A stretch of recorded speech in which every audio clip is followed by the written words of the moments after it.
our regularly scheduled council meeting. We have a special presentation for our water report, PFAS, and this will be conducted by the mayor and the town administrator. Can we also make sure the CMC is online before we start?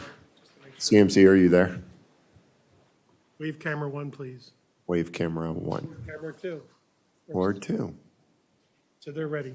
All right, sounds good. I'm just checking our Facebook feed here. Sure. Test, test.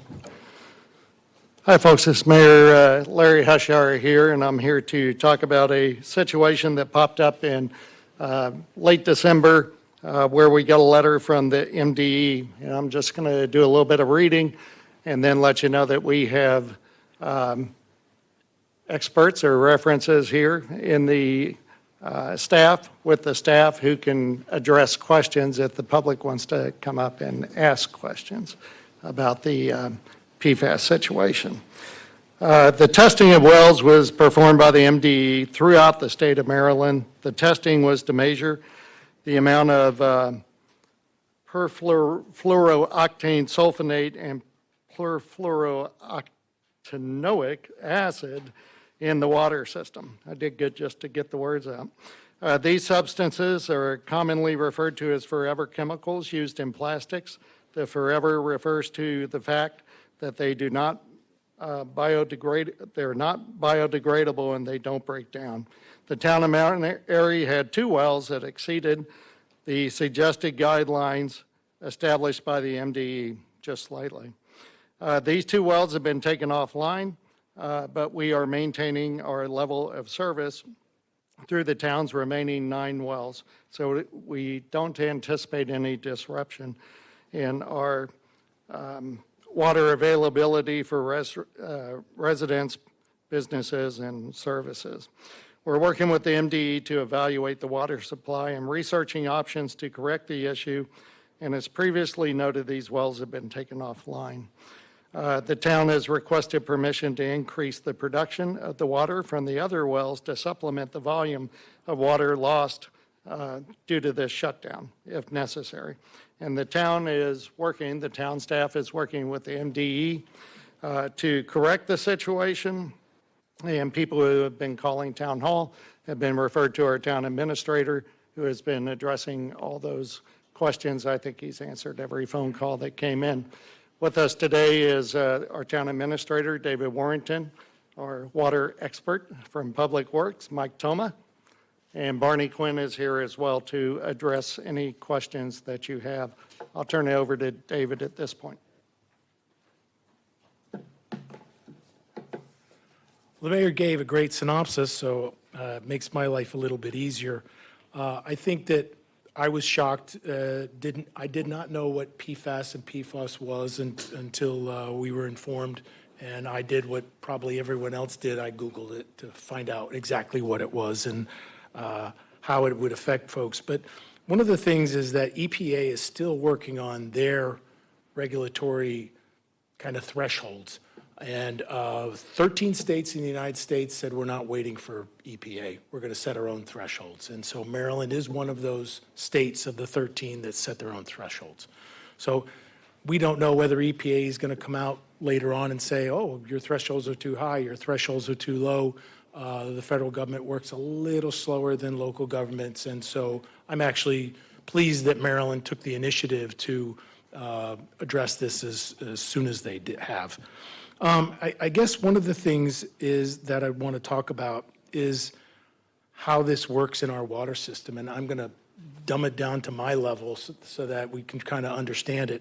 If you think of filling your swimming pool, and you have 11 hoses filling the swimming pool, because we have 11 wells filling our water plant, which is, we'll call that the swimming pool. So all of that comes in from all 11 hoses. Basically, when we got the notification from Maryland Department of the Environment, they said, hey, 2 of your hoses are not a little above the threshold. And the threshold is, I'll get to, Mike gave me a great example and I'll use that, but 2 of them are above the threshold. So the first thing we did was pull the 2 hoses out of the pool. So we know that what we're delivering and what we're processing does not include those 2 wells. So The pool that we filled is coming back out, even with those in there, just to kind of waylay your fears a little bit. Even with those 2 wells contributing, the 2 hoses going into the pool, it's diluted by the others. So I feel, not being a scientist, there's no math or science for me. The fact of the matter is that there's a dilution, just like you would have any hose come in. We took those out in December, so they have not been contributing. So the 9 wells that are contributing, the 9 hoses going into the pool are acceptable at this point in time. So we all drink the same water, so I feel comfortable with that. The other thing is, folks are saying, what about bottled water? And what's interesting is, if you think about it, bottled water is not tested. So you could, we all heard about PBAs, oh, don't drink out of plastic water bottles that have been sitting in the sun because it's leaching in, and they're having PBA-free plastic containers. Similarly, PFAS and PFOS, it's in the infancy stage. We're all learning as we go. Been around since the 40s.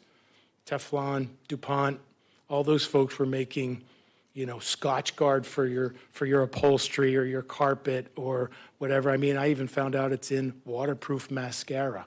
So anything that's waterproof, that's what these chemicals are in. So don't use the Maybelline, use something else. But the fact of the matter is that these things are here. We've been basically ingesting them since the 50s.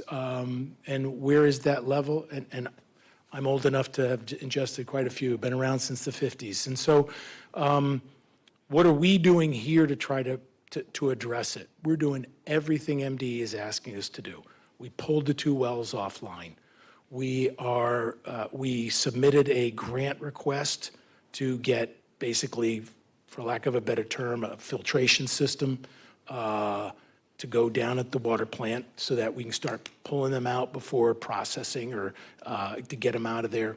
We're going to put one at every single well so that when it comes out of the ground, we're going to filter it. And it's almost like again, I'm dumbing it down to my level. It's like your water filter in your refrigerator. They say change every 6 months. To be honest with you, I change it every 3 months just to be sure. But that's what this is going to do. And there's going to be materials that we pull out through this new system that we will dispose of. And there's different ways they talk about disposing them. People have been burning them, and they're actually saying don't burn them. It's almost like we have to have a chain of custody as to what's going to happen to them. Because when you burn them, it goes up in the air, comes right back down to earth. Here we go. So they are forever chemicals, like the mayor said. They're forever. So there's a way of processing them to keep them out of the system, even when we pull them out. Hopefully, there's going to be regulations on these, I would say, chemical companies, these producers, these plastic manufacturers, that we're going to start to get rid of that. I always think of my father would never eat cranberry sauce because in the 60s they said it had red dye number 2. And so even after they took it out, my father never ate cranberry sauce. So this is where we are in that infancy stage, where we need to find out where we're going, how we're going to do it. We're waiting on EPA. We're listening to all the experts. Mike's an expert in processing water. Barney's an engineer, but we're not chemical engineers and we're not experts, but we're listening. And so we hope our grant gets approved. It is in the hands of MDE. We hired a consultant to prepare it. Mr. Quinn worked very closely with them to make sure all the I's were dotted and the T's were crossed, and we had it in there. Mr. Quinn has researched and has exactly what we're going to put in place, the best and most effective way to do this. If MDE called us tomorrow and said, your grant's approved, we'd be here pulling the trigger, ready to go. And I think that's the best we can do, is to say we're going to do everything we can as fast as we can and address this situation. Again, it is something that it is in the infancy stage. I can only give another example, is that growing up, we threw fertilizer all over our lawns, and we threw fertilizer all over our vegetables and everything, and little did we know it was all going down to the bay in the form of nitrates, and that it was killing the bay. And so at the wastewater treatment plant, they take out the nitrates. How'd we find that out? Well, they did testing. It was in an infancy stage. They found out that the nitrates are killing everything in the bay. And now we have systems in place, much like we're going to do here with the PFAS, that take the nitrates out.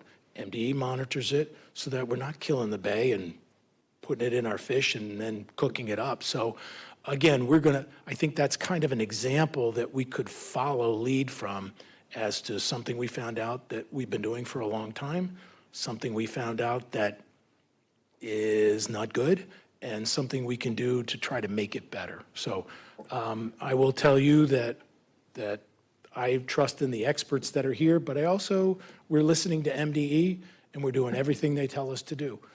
Not all towns are doing that. Some towns are going a different direction, but we feel that we should follow what they're telling us to do. We're doing what they tell us to do because they are the experts. So I don't know how much more the council or you need from me, but I know the mayor was going to allow us to take questions. Again, if they are scientific, we'll do our best. MDE has a lot of information on their website, and that's how I don't know about that. I'm educating myself by reading whatever I can find on there and doing whatever they tell us to do. Good enough? Thanks. Does anyone out there have questions they want to ask? If they do, they can, and we'll put David or the appropriate person to a microphone. Nicole, did you want to come up, please? Yeah.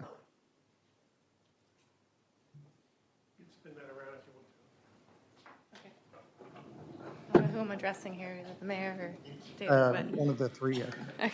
or me, Well, I want to, of course, thank Barney, thank Mike. Mike.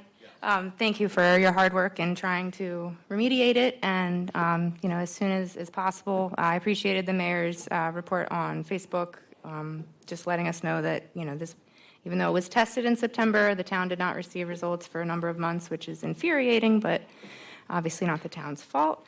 My question is, the EPA has a health advisory. I guess it's not a regulation, and it's 0.004 parts per trillion. Previously, it was 70 parts per trillion. That was prior to implementing this new health advisory. Looking at the past town water testing, it looks like, we've had this in our system for a while, it just isn't being flagged. How long has it been approximately in our system, now that we know the results of the health advisory? I can say that it's been in the environment and the water system, not necessarily Mount Airy, since the 50s. It has been out there. They did do a test back in 2020 of our wells, and it was present, but they had no measuring stick by which to say good, bad, ugly. And so now that they've instituted that, they are telling us now. I can, just from what I've read, because I'm not a scientist, but it's been around a long time. They are even saying that the purified water that they think that some places are selling, they're purified of all the things except for that, because they didn't know it hasn't been an issue.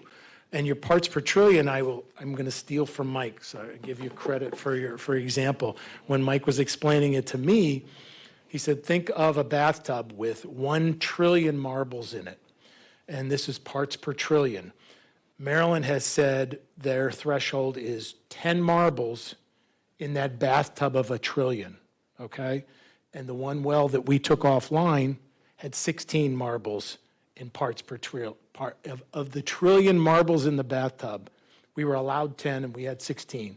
We pulled it offline.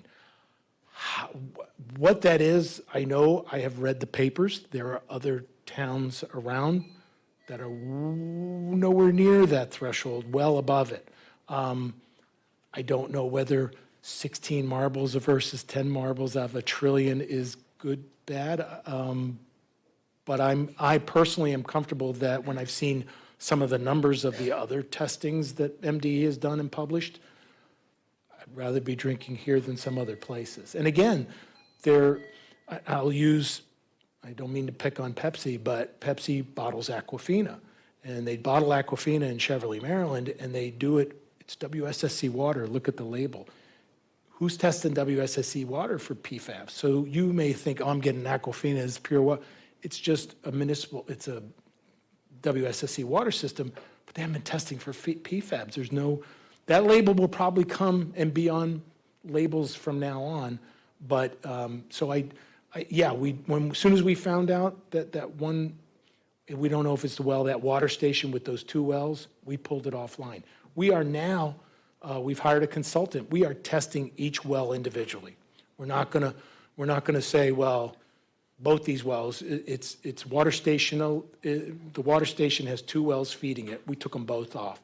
But right now, our consultant is going out testing each individual well, and we're gonna get those numbers. And this is something that we're just gonna have to monitor from now on. It's, now we have to go to emissions every 2 years. And so it's just something we should not, it can't go off our radar. As the mayor said, it's forever. So let's get it to where it's safe. And I think that taking those 2 wells off, we're at a threshold now where we are safe. But yeah, how long did we know? They tested in 2020, but they didn't say anything because they didn't have a unit of measurement. Now they've set a unit of measurement, so we got our marching orders from here on out. Anyone else have a question? All right, sounds good. I would tell you we're taking it very serious, and and we're going to make sure that we get this this problem solved. There are other municipalities, and I'm reading about them in the paper about once a week, and everybody kind of got their letters at about the same time. I went to a mayor's meeting at the county executive office, and all the letters that were sent to us from the MDE seemed to be floating around that mid-December range.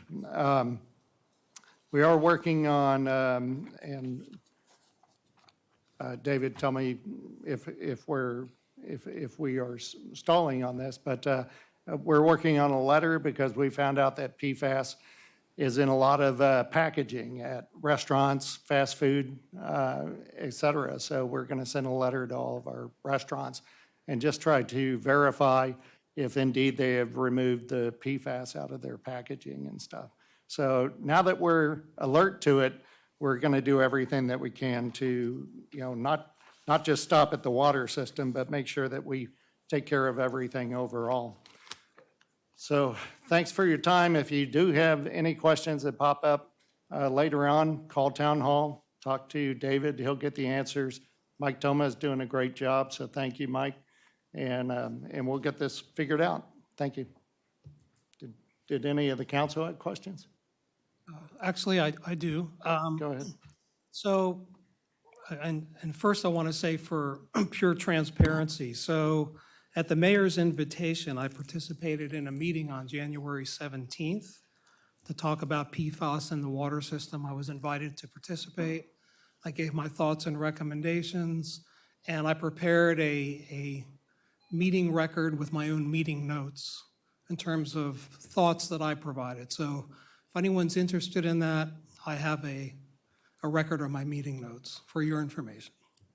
A question, the MDE letter talks about the need for putting together an implementation plan. So I was curious, how are we doing in terms of putting together the implementation plan? What's the schedule for well sampling? And once that data is available, will that be transparently provided to the public? Mr. Quinn has the consultants out getting the samples from each well. So that happened right after that meeting. Phone calls were made. Also, the consultant worked with Mr. Quinn to get the grant application, which is how we're going to remediate it. That's been prepared, submitted, sitting on someone's desk at MDE. Let's go. So as far as the fix, we know how to fix it or remediate it. There's no fix. But to get it to the best levels we can, we're locked and loaded. We're ready. We're testing wells. Barney will have to speak to when those water tests will be done, but they are testing each well individually. We started that immediately, so everything's in motion to address your questions. Barney, do you know when those water samples are going to be ready? Yeah, I think they were just collected, right? Correct, yes, yep. Yep. So They were they've been, collected today. It's going to be about a 2 to 3 week turnaround. They have to go to Indiana for testing. It's an MDE-approved lab. There's no labs that do that testing here in Maryland. So that's coming. And part of the implementation plan, as you call it, we don't have it all gathered together in one document, but part of that is in the application, has timeline for when things are going to happen, of what we suggest to, as part of our application to happen. A lot of that's going to rely on funding, and so we don't know when that will come to us, but there is a schedule, started with that. All right, thank you.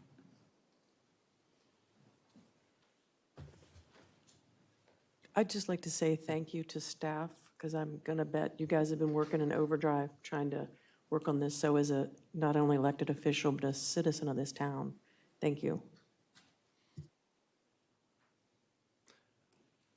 All right, unless anyone else has further comments, I'll turn it back over to the council president.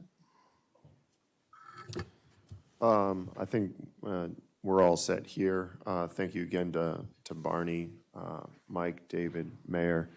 And then, as the mayor stated, if anyone else has any further concerns, one of the some of the Facebook pages were talking about what we can do at home, and I think David gave a pretty good example that we took 2 of those hoses out of the tub, and hopefully the rest of it has been diluted enough. No, as far as what I've been doing research, no home purification system will get rid of PFAS. So you make your own decision as far as your own health and safety and things like that. And I know the town is working very diligently to make sure that our water that we're providing to our residents is as safe as possible within those means and boundaries. But you do what you have to do for your own family, and I think that's it. But if you have any other concerns, please call Town Hall, and town staff and the mayor will work to address those concerns. We do have a public hearing in about 7 minutes, and we will start with that public hearing, and then following that, we will get started with our town council meeting. Thank you very much for your time, and have a great night.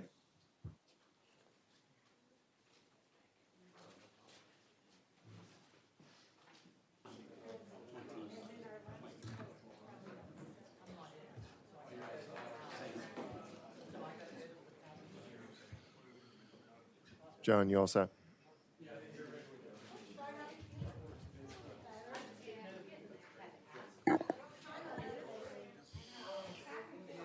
All right.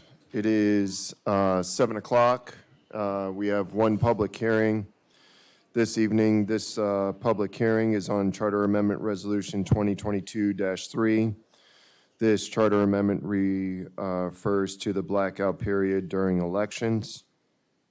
We have 2 people that signed up to speak during this public hearing.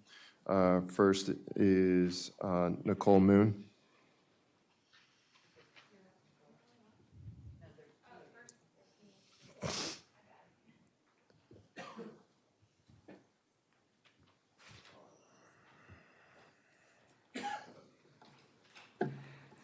Hello, council. Good evening. Of course, Nicole Moon, 405 Windy Knoll. Yeah, sure. Okay.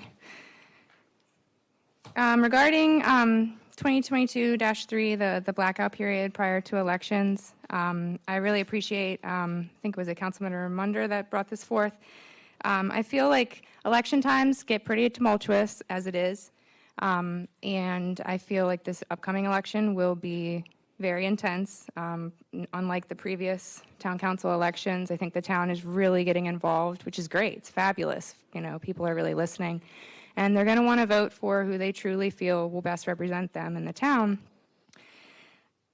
I feel like it's better for our community, for council members, not to be able to vote on ordinances and developments and things that are major in this town prior to elections, mainly because they may not be around to watch these same ordinances and developments be implemented. If you're going to vote for the process, you should be involved in the process, and there are some on the council who may not be here after May.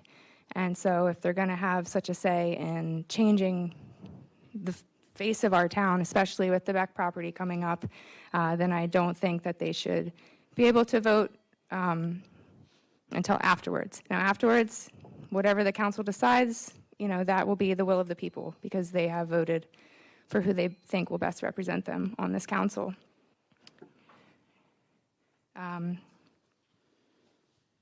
So that's pretty much it. And if anything, election time is a lot of campaigning. It's a lot of work, especially for the three that are, if they're rerunning. And so that is going to be very intense. And as I look at the agenda tonight, it seems like every month is pretty intense for you guys. So, and I appreciate it, but boy, it's a lot. And so you tack on campaigning onto all the things that are coming up. It might be easier for everybody, easier for you guys to really be able to focus on your campaign and still serving our town. You only have two hands. And so if we have all these huge things at the same time, and you're trying to campaign for re-election, it could be too much. And I feel like it might be a disservice to the work that you're trying to do on the council. If you're voting for something so major, you might not be able to put the time and energy that you really want into it. So that's all. Thank you. Thank you. Kim? Good evening. Good evening. My name is Kim Bynack. I am a town resident. Yes, thank you. Well, I just wanted to say that I am supporting the blackout period. I think we need to go ahead and vote for this blackout period, only because there are things that were put in place prior to the mayor's election that was voted on, and it was unconstitutional. And we need to make sure that the current council is in place to ride out this or anything that we vote on. Thank you. Thank you.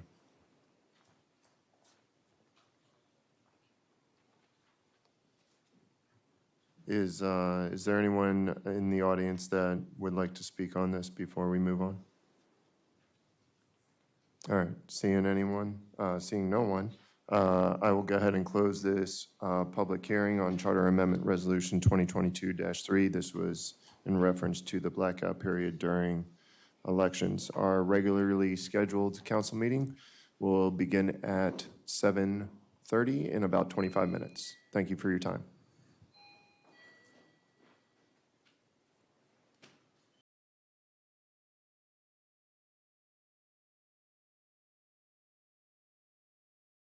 Today is February 6th, 2023, and I will call this February Town Council meeting to order.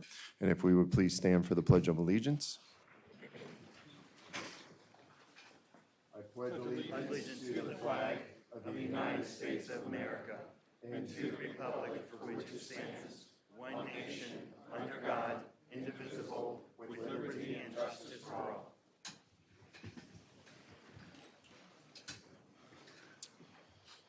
All right, earlier this evening at 6:30, the mayor and town staff gave their presentation and discussion on the PFAS report. That is recorded on Facebook, so if you happen to miss that and you wanted some further updates, I encourage you to check that out. We also had at 7 p.m. a public hearing on Charter Amendment Resolution 2022-3. This is a blackout period during elections. Going into our agenda, J&J Trash Service was not able to make it tonight, so we will move them to March when they are available. And we will move into public comment. This is an opportunity for you to address the council and the mayor on any of your concerns. I would just ask that we do have a lengthy agenda, so I have a 2-minute timer. If everyone can be respectful of that, I would greatly appreciate it. And if you would like to address the council and/or the mayor, please come on up, and we'll go ahead and get started. Good evening. Good evening. Wayne Evans, 16473 Old Frederick Road, Mount Airy. I'm on the other side of the tracks. Tonight, I'm up here more or less representing the Historical Society of Mount Airy. Every year, we have nominations and appointments into the Mount Airy Hall of Fame. Usually, Pete Bolus is doing this. And Pete, if you're out there watching, I'm going to try and do this as well as you always have. We miss you. We have 5 inductees this year, all of whom you will recognize their names. First of all, and one that I am so glad to hear, is Mayor Pat Rockenberg. He is one of the inductees this year, and no one needs any background on Pat. We all know who Pat was. Peter Helt is our next. Attorney Peter Helt, he'd also been on this council for many years and served as the council president for a number of years. He's our second. Dr. Mike O'Brien, and I think he might be in the room. He's hiding. He knew this was coming. He is. He's He knew sitting in this his was coming seat. up. That's a normal seat for him back there. Doc O'Brien has been involved in the town for many, many years, and we all know him with the veterinary service and so forth that he does, and the other things that he does for town. That caboose wouldn't be what it is on the inside of it without Doc doing all of that work. Ken Phoebus is also being taken into the Historical Society this year. Ken also served on this council for a distinguished service on the council, and many other commissions and things in town for many years. So he's been around a long time. And our last into this year is Joseph Renier. He is the longtime proprietor, owner of the Mount Airy bowling lanes up on Center Street. So he is our 5th and final. So if you're interested, tickets will be available over at Ellie Bondi's Boutique and Basket and Boutique. And the event itself will be held Tuesday night, March 21st. So get your tickets. There should be plenty of seating. We have 5 or 6 huge tables, and we can accommodate about 200 people. So get your tickets early. Thanks. Thank you, Wayne. Appreciate it. And what a wonderful list of people for this year. Thank you for those updates. Good evening. Hi, good evening. Hi. My name is Jen Weitzel, 608 Old Vintage Run. I live in town. I'm here to support the amendments being proposed to MXD and to implore you to look more closely at the state of our Mount Airy schools and the mandated changes that are coming our way. The Maryland Blueprint for Education will fundamentally change the way in which our school system operates, especially here in Mount Airy. Currently, and in the past, CCPS has distributed their dollars and resources equally across all schools in the county. However, the blueprint will restrict a lot of CCPS funding and dictate where it goes. The blueprint mandates will result in staff being concentrated to areas of predetermined need. This change will cause class sizes to lessen dramatically in some places, but increase significantly in others, like at Pars Ridge, Mount Airy Elementary, and Mount Airy Middle School. Our area will not benefit from the new funding formula, given the fact that we have fewer students in the priority groups. CCPS has held several meetings over the past few months with local and state officials warning of changes on the horizon. On November 30th, the assistant superintendent shared a couple of slides illustrating their projections. Currently, the average class size at Pars is 21. At Mays, it is 25. However, once the blueprint is in place, Pars is projected to be at 31 and Mays at 34, a huge and concerning change. Additionally, I have heard countless times at meetings that our schools are under capacity, therefore we can support new development, but we must remember that elementary capacity at Pars and Mays is based on a state-rated capacity calculation, meaning how many desks can fit into a classroom, but we need to think about functional capacity. Functional capacity accounts for how the rooms are actually utilized. Elementary teachers work with small groups. They require large tables with plenty of chairs around them. Some are required to have centers or stations in their rooms.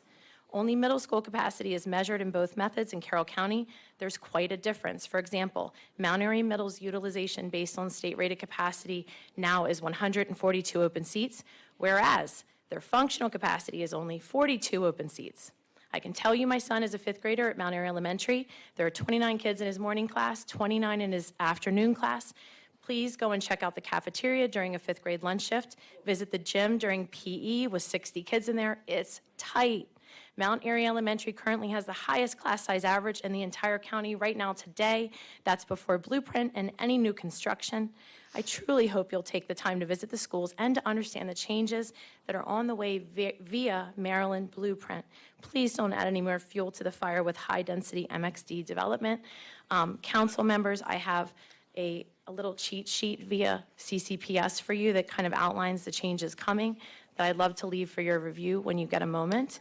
And just a plug that I support the Flatiron initiative to restore the building. That's it. Thank you very much for your time.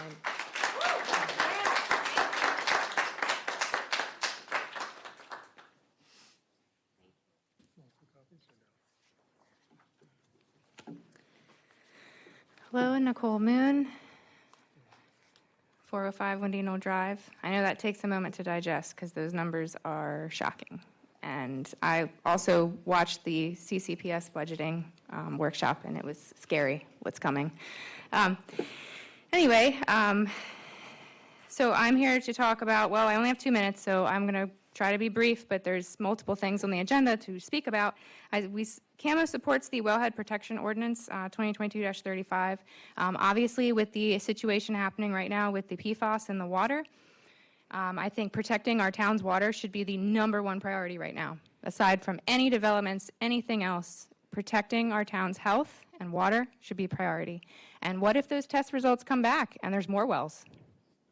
I mean, it could happen, and we're still waiting on a grant. I mean, the grant could take a while, and then we have 4 or 5 wells offline, or, you know, anything could happen here. So I think that protecting our water, protecting the Wellhead Protection Ordinance, I think is important.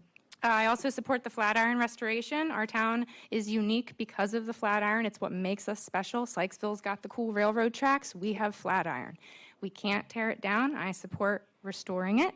The science or the engineers already said it can happen, so let's do it. It's what makes us stand out. The MXD ordinance change is a great start, and we support it. Special attention to the open space requirements. They have to be buildable open space.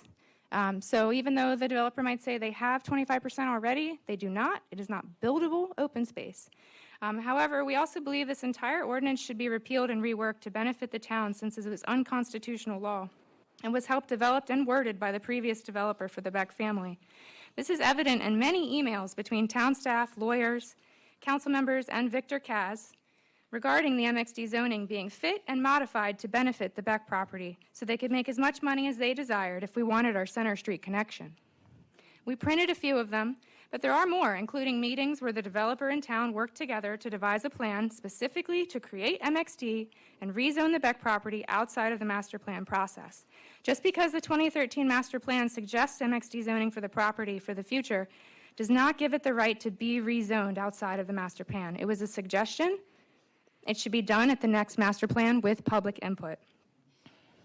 The town deserved more input on this zoning ordinance, not the developer's input. I know the council worked hard on this zoning, and you all do work very hard, and I do appreciate that of you. But I think the citizens want it to be repealed, and they want it reworked to benefit Mount Airy, not the Beck family and not Pleasant's development. We deserve better. This zoning change is a great start, and we support these amendments, but it's not good enough quite yet. Thank you.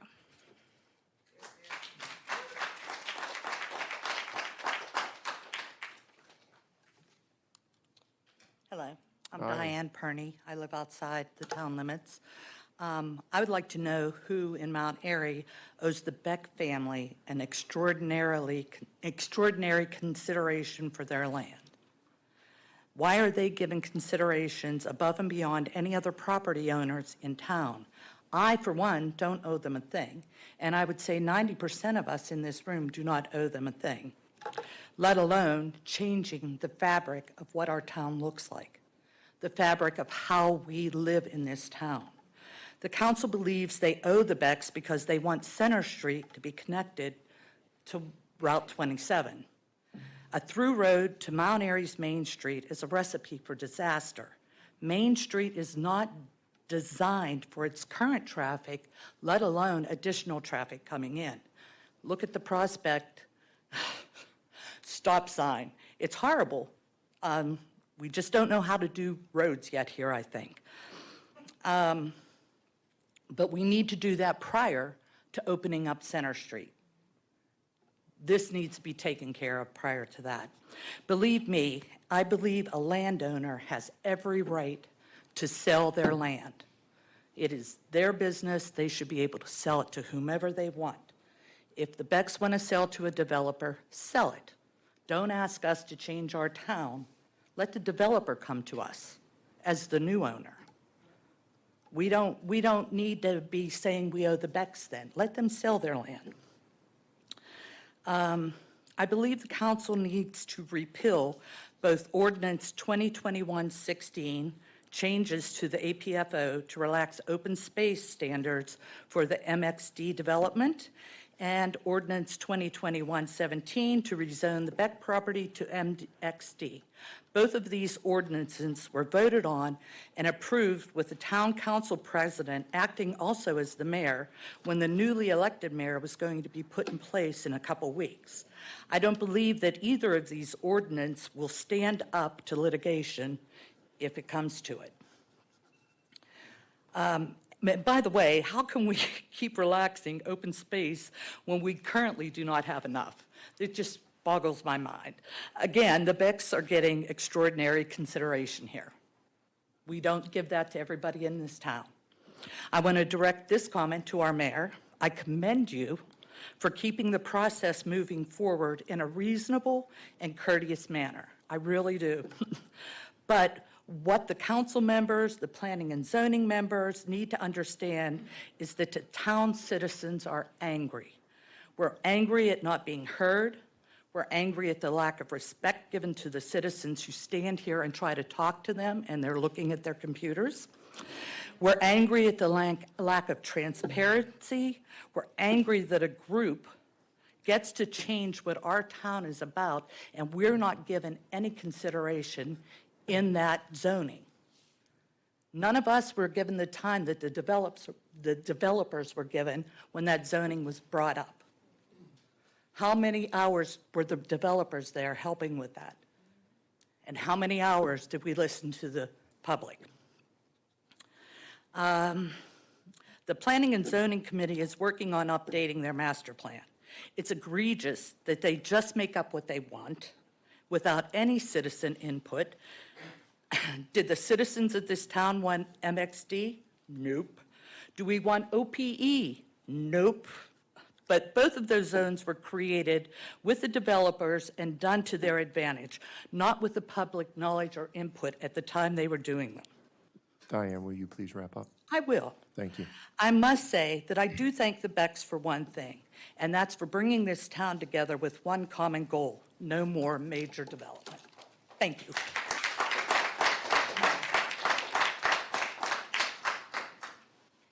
Hello. Hi. I'm Heather Wallace, a town resident. I would like to voice support for the MXD Ordinance 2023-1 being introduced tonight.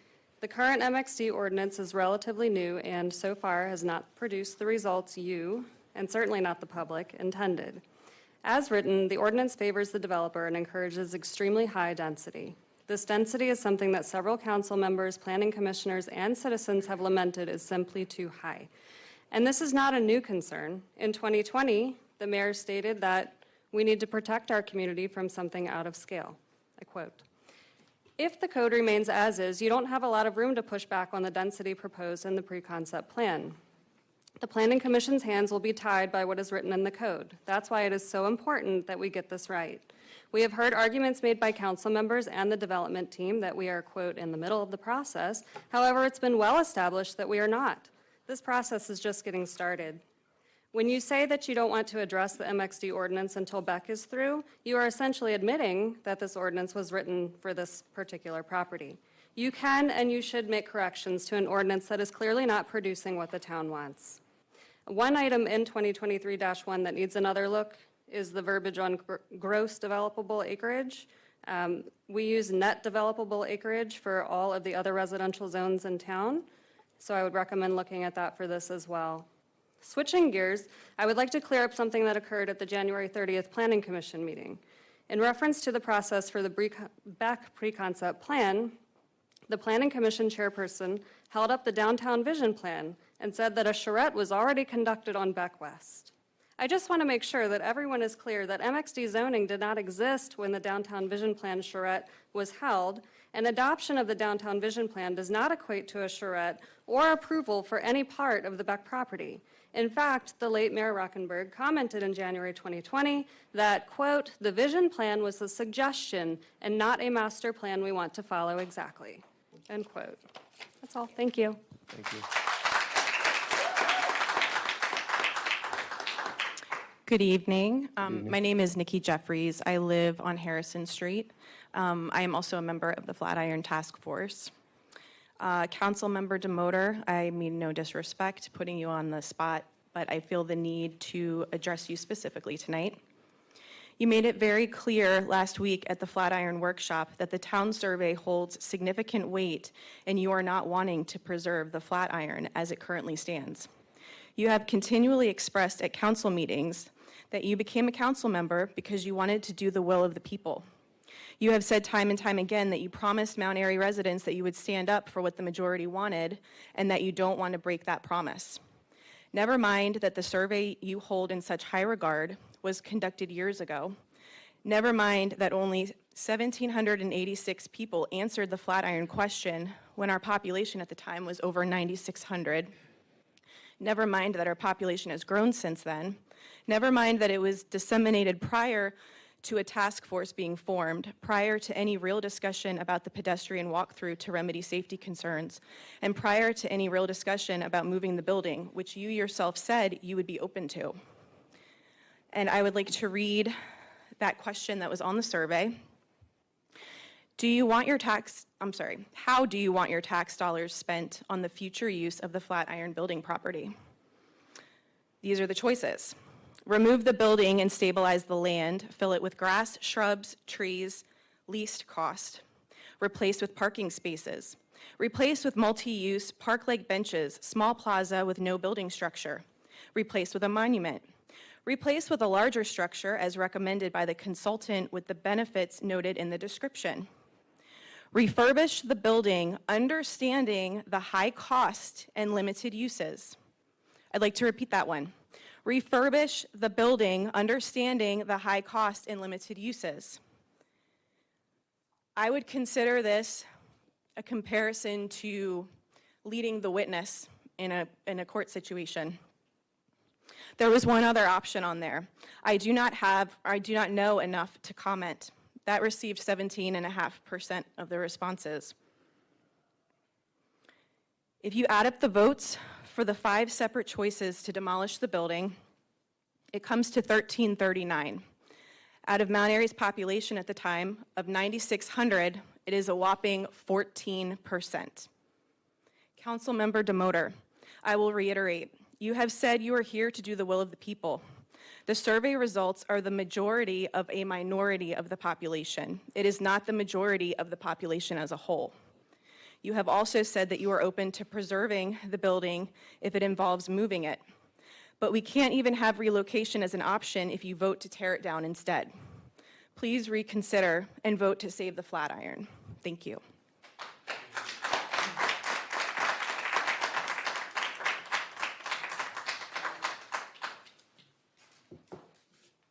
My name is Dick Swanson. I'm a member of the Board of Supervisors of Election, and I have here a poster that is in the back, will be in the back of the hall. On your way out, please take a look at it. If you're interested in running for council, there are 3 open seats for the May 2nd election. Nominations will be taken here in this room at 7 p.m. on Tuesday, February 21st, and a week later on Tuesday, February 28th, 7 p.m. here. So to be eligible to run, all you need to be is a member, resident of the town of Mount Airy for 1 year, and that you are a registered voter. So please show up. Please vote on May 2nd and express the will of the people, whatever that may be.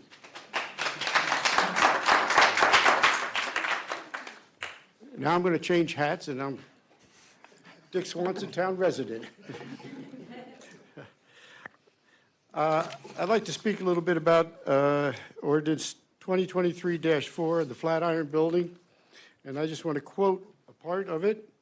It says, "Now therefore be it ordained by the council of the town of Mount Airy this date, that the Flatiron Building be rehabilitated." That's quite a leap from where we were before. And you are committing the town to rehabilitate that. Yet, you don't have a plan of what's going to happen to that building. You do have a feasibility study that says if you spend roughly $320,000, maybe you can stabilize the building. You spend another 110 or so, and we're up to about $440,000 to put a walkway through there. But yet, I haven't heard, what's the plan? What are you going to do with the building? What's it going to cost for the interior of that? ADA compliance, amenities. What are you going to do on the exterior in terms of the landscaping and things like that? You have no idea how much money is going to be committed to this building. I understand that there's going to be efforts to make grants available to us, and that would be wonderful. However, not all grants are 100%. Some are 50-50. Some you won't win. What is the risk to the taxpayer to pass this ordinance, make it law, to rehabilitate a building, and you have no idea the commitment that you're making on behalf of the taxpayer in total? If you have a plan to get it done, let's see the plan all the way through and some estimate of what it's going to cost, and somebody look at the possibility of grants. What are 50-50 grants? What are the probability of win on even those that are 100%? And if there's going to be one or two directions you may go in, you need two plans. We have to know. You don't commit the taxpayers' dollars without any idea of the risk, the amount, and the impact. And I'd just like to say that you also, in this, are saying that the town council, by a motion made a motion to demolish the building, and you're hereby rescinding and made null and void that particular motion. This, by the way, is law. That was a motion. The only suggestion I could make to you now, to pick up where you left off, is you could pass a motion to rescind the prior motion and then start and decide what you want to do. Be transparent to the taxpayer, let them know what the funding is. I want to know how my taxes are going to be impacted, and I think other people do too. So I suggest this ordinance not even get out of council today. Thank you. No applause?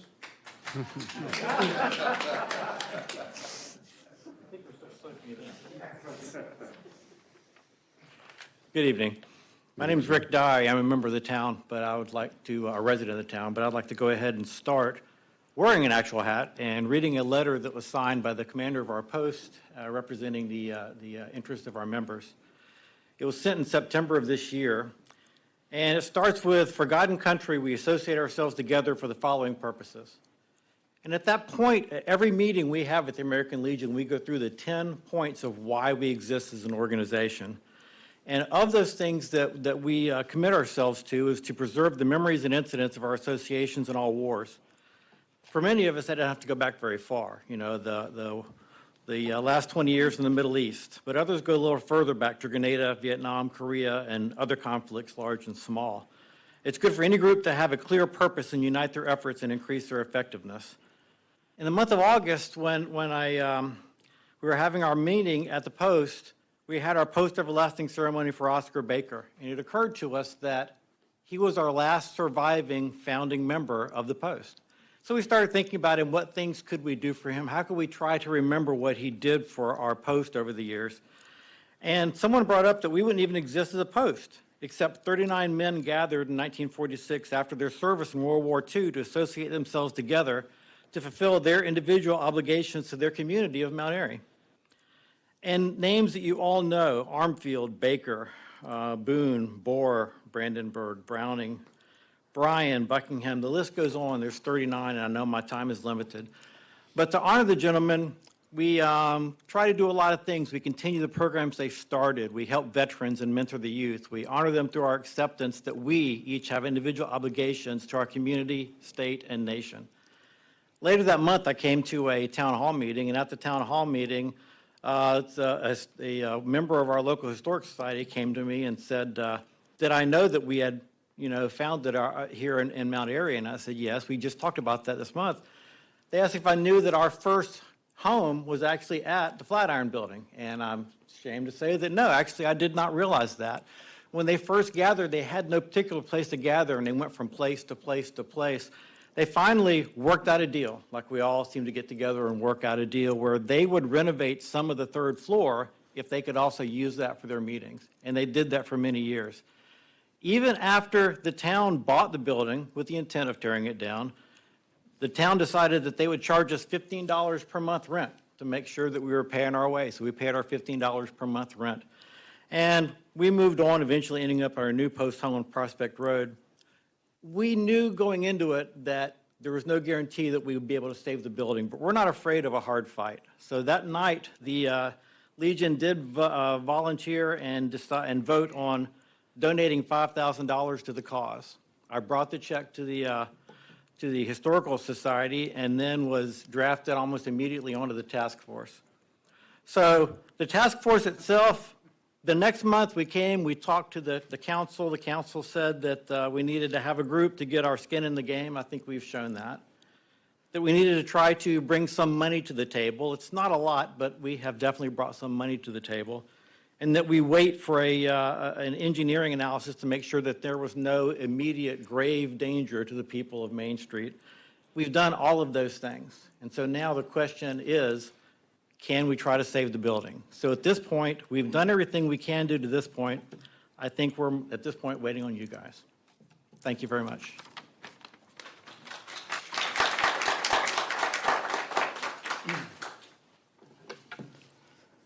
Good evening, Town Council and community members. I'm Frank Dirtsball.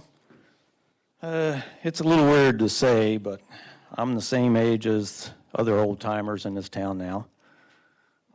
And also can say, at one time I was the same age as teenagers in this town, and I got the job to mow the town water tower lot up there next to the elementary school, and I would then come down to the town hall down here, the old Flatiron building, walk in the Park Avenue door there, and go up to see the town clerk, who was Betty Eifert, and she would open the cash drawer and pay me $2.50 for mowing the town lot up there. And other times I'd have to come down to that old building and walk in the north end there to go see old Mr. Pryor, who cut hair in town, and he'd cut your hair any way you want as long as it was a 1/4 inch long. And then sometimes my parents would come down and take my busted shoes into old Mr. Hood there and let him try to fix them. So I'm familiar, and when I was in construction, I worked on that building numerous times over the years. And when it came up about the Flatiron building, I was on the fence about it. When it was first suggested to be torn down, I really wasn't bothered about it one way or the other, quite honestly. But since then, I've come to recognize that this truly is a landmark for the value of Mount Airy. Based on an old, outdated survey, I keep hearing some voices saying they want to preserve the small town charm or character of Mount Airy. And that's a very true statement. Well, I have 2 points of interest to address concerning that. To you, the Town Council, I suggest you take the investment in a Flatiron building as seriously and generously as you probably will take the new police station.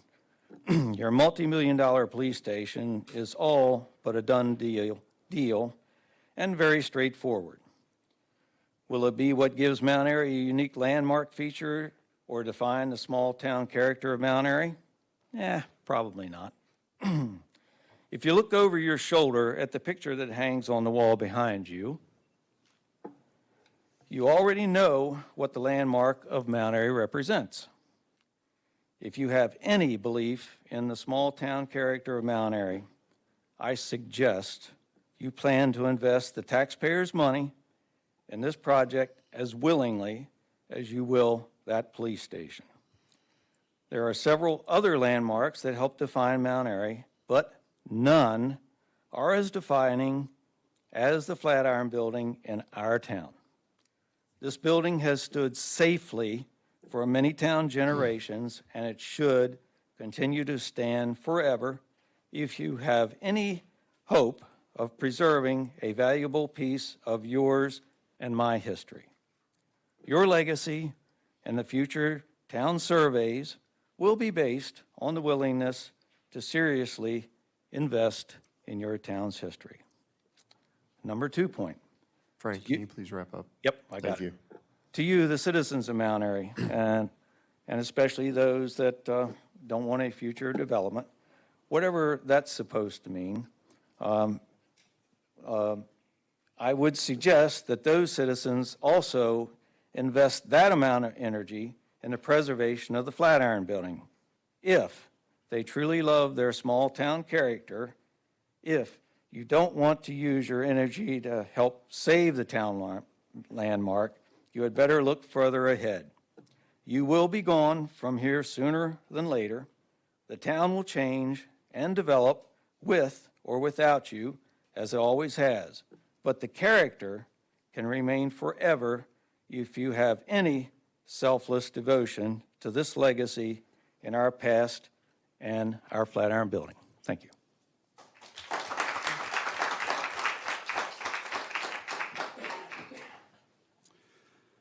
I'm Ronald Thompson, a registered professional engineer with Van Mar Associates and a member of the Beck Property Development Team. Regarding Ordinance 22-35 to amend Chapter 109, the Water Ordinance, it's just another attempt to disable the proposed development of the Beck property so it cannot move forward. It would eliminate drilling new wells on the Beck property for the Beck development, as some of the most promising wells are within an existing wellhead protection area. It doubles the wellhead protection radius from 100 to 200 feet, and this is not supported by current MDE or Carroll County regulations, and again would eliminate well locations that we have targeted through preliminary testing. The ordinance requires new wells to have a minimum yield of 75,000 gallons per day, again eliminating well locations we've targeted through our preliminary testing. I note the town engineer has stated the disastrous effect of changing the safety factor of 12% to 20% in the ordinance. In summary, this ordinance does not improve ensuring an adequate supply of water and is designed really to discourage or stop the mixed-use development of the Beck property. It's not consistent with Carroll County and MDE regulations, and I urge the town council to unanimously reject this ordinance. Regarding Ordinance 23-1, amend MXD ordinance, it seems a little bit like Groundhog Day in the movie.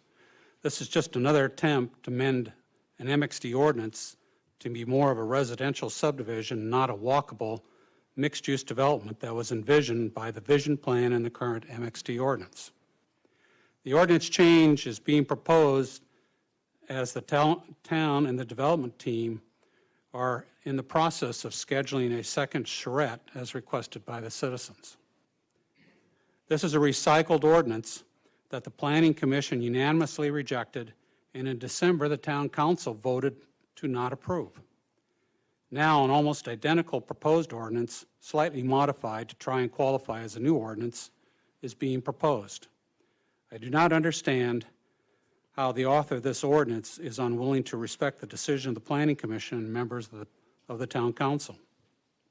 Planning Commission has enough on their agenda, including processing a new master plan, and should not have to spend the time reconsidering or rehashing of the previous proposed ordinance they unanimously rejected. I urge the Town Council to reject Ordinance 23-1 at this meeting and end these nonstop attempts to modify the MXD ordinance. Please, please let the process play out in MXD as it was intended to do. Thank you. And I will give you, I handed them out at the last meeting, some of you were not here, but just a map that shows the wells that were identified in the Beck property and how they are overlaid under the wellhead protection area.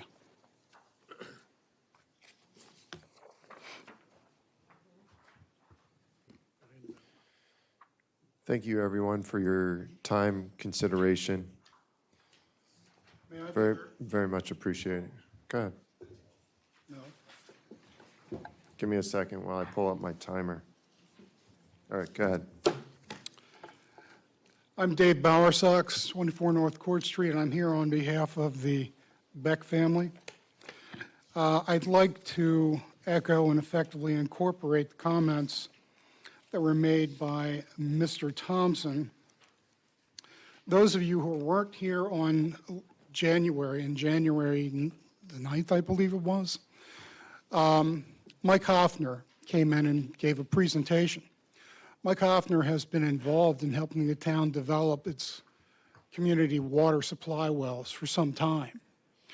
After reviewing 2022-35, Mr. Hoffner could not find any redeeming qualities to be served by this proposal.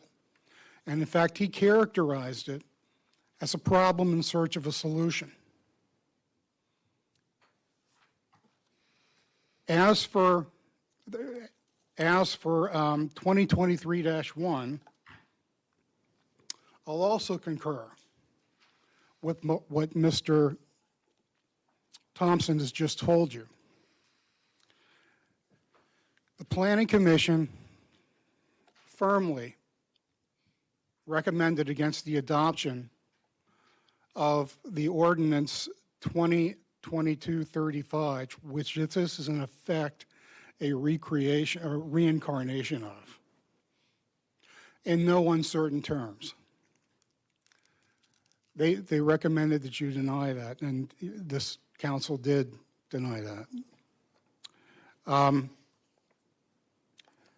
I'd like to read quickly a quote. Mr. DeMotor, I'm going to pick on you too. This is from last January meeting.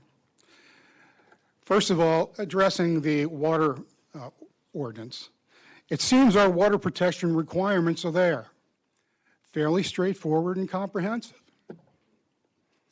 But then also, you mentioned, and then also at a minimum, if nothing else than just optics.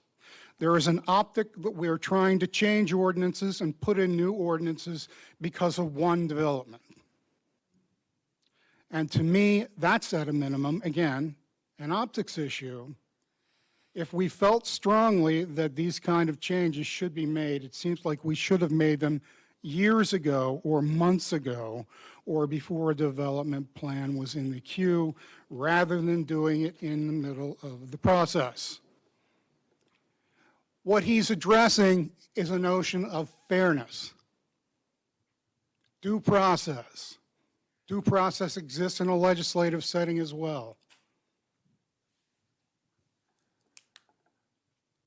As of this past Monday night, there's been some agreement towards trying to, as the mayor says, not look behind us, but to look forward so we can try to find our way through this process together, collaboratively. Inherent in that is an assuming of mutual good faith. This new 2023-1 doesn't feel like good faith. Dave, can you wrap up, please? I'm done. Thank you.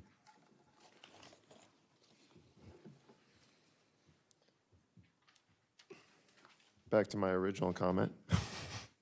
Thank you to everyone for being respectful of the time and to each other. I greatly appreciate it. We'll go ahead and move forward in our agenda. If you're following along, we'll move forward with our council meeting minutes as well as closed meeting minutes. We have quite a few. January 2023 Town Council meeting minutes, January 2023 public hearing meeting minutes, Ordinance 2022-12. This is to amend the code to align with Carroll County's forest stand delineation plan. January 2023 public hearing meeting minutes, Ordinance 2022-21, proposed changes to the CC Community Commercial District.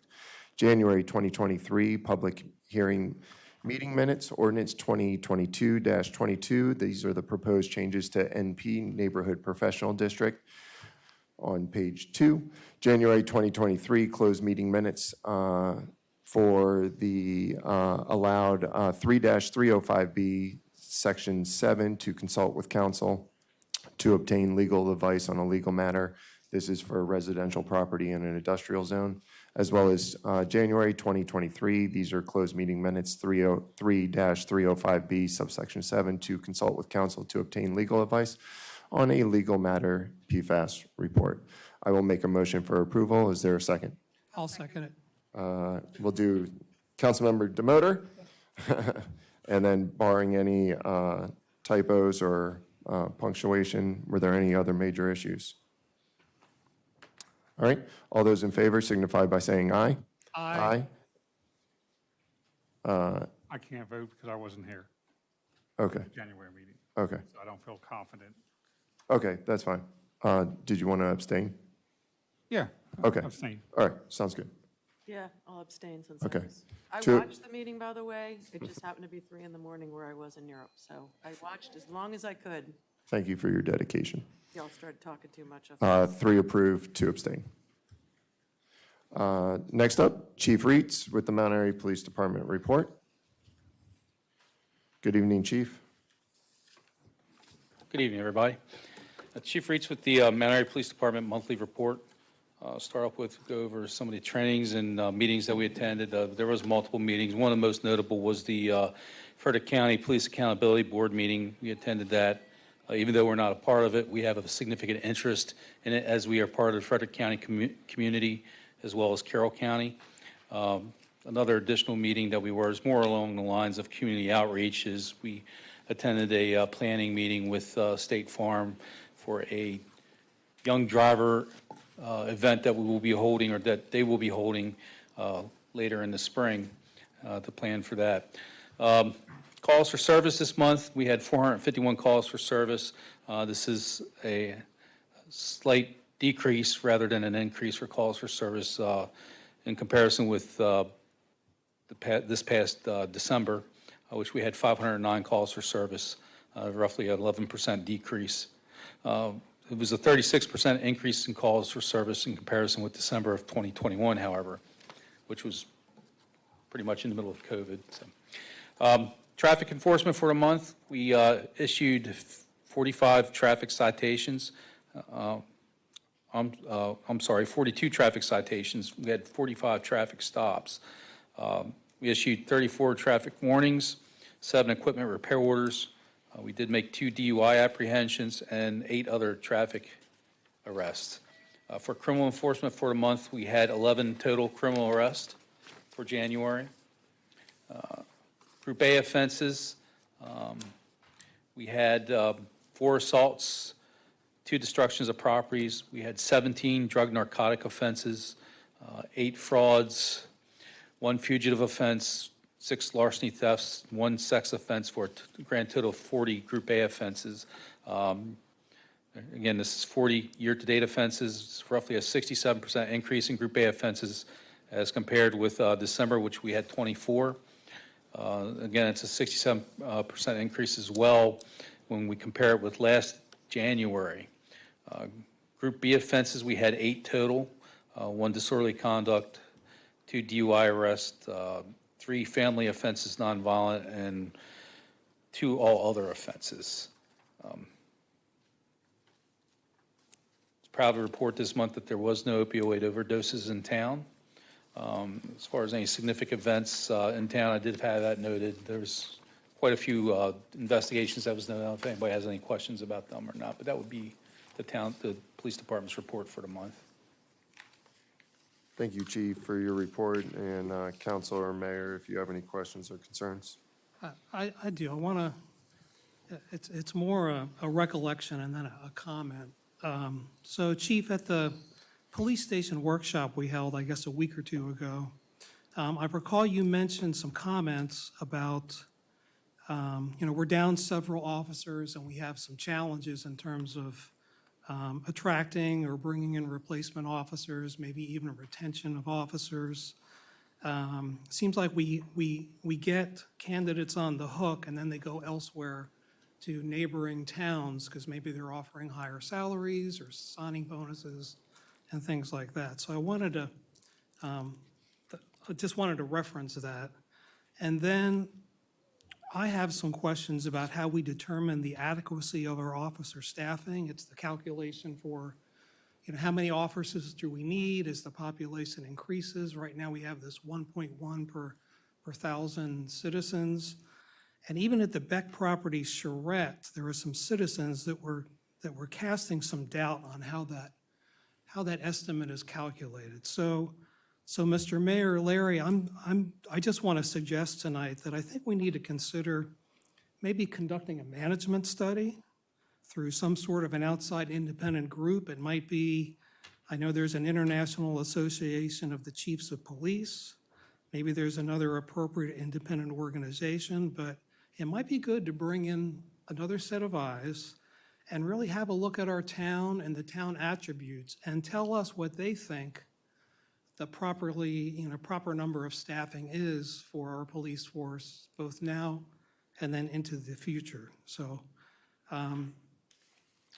there's this thing, the canary in the coal mine. You look at leading indicators as a sense of looking ahead at what the quality of your organization is. And for me, the canary in the coal mine is telling me we really need to put some attention on the health of our police services to the town. I mean, they're great, don't get me wrong. I think you guys do a wonderful job.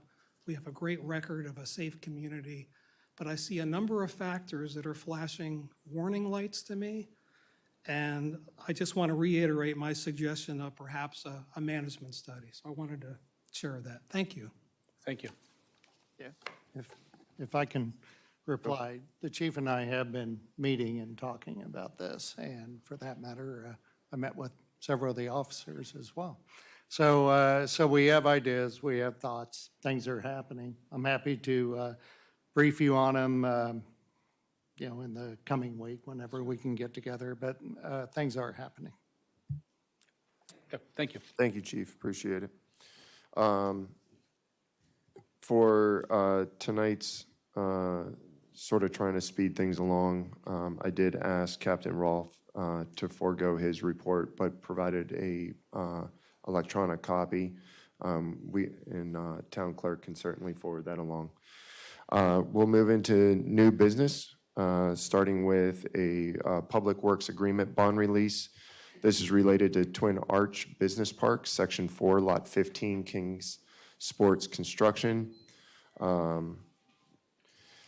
This is in the amount of $19,096. Council members, you can see there are some emails there with the approved requests. Tom, did you have anything to add, or are we pretty good? No, I think this probably should be engineering, not the lawyer.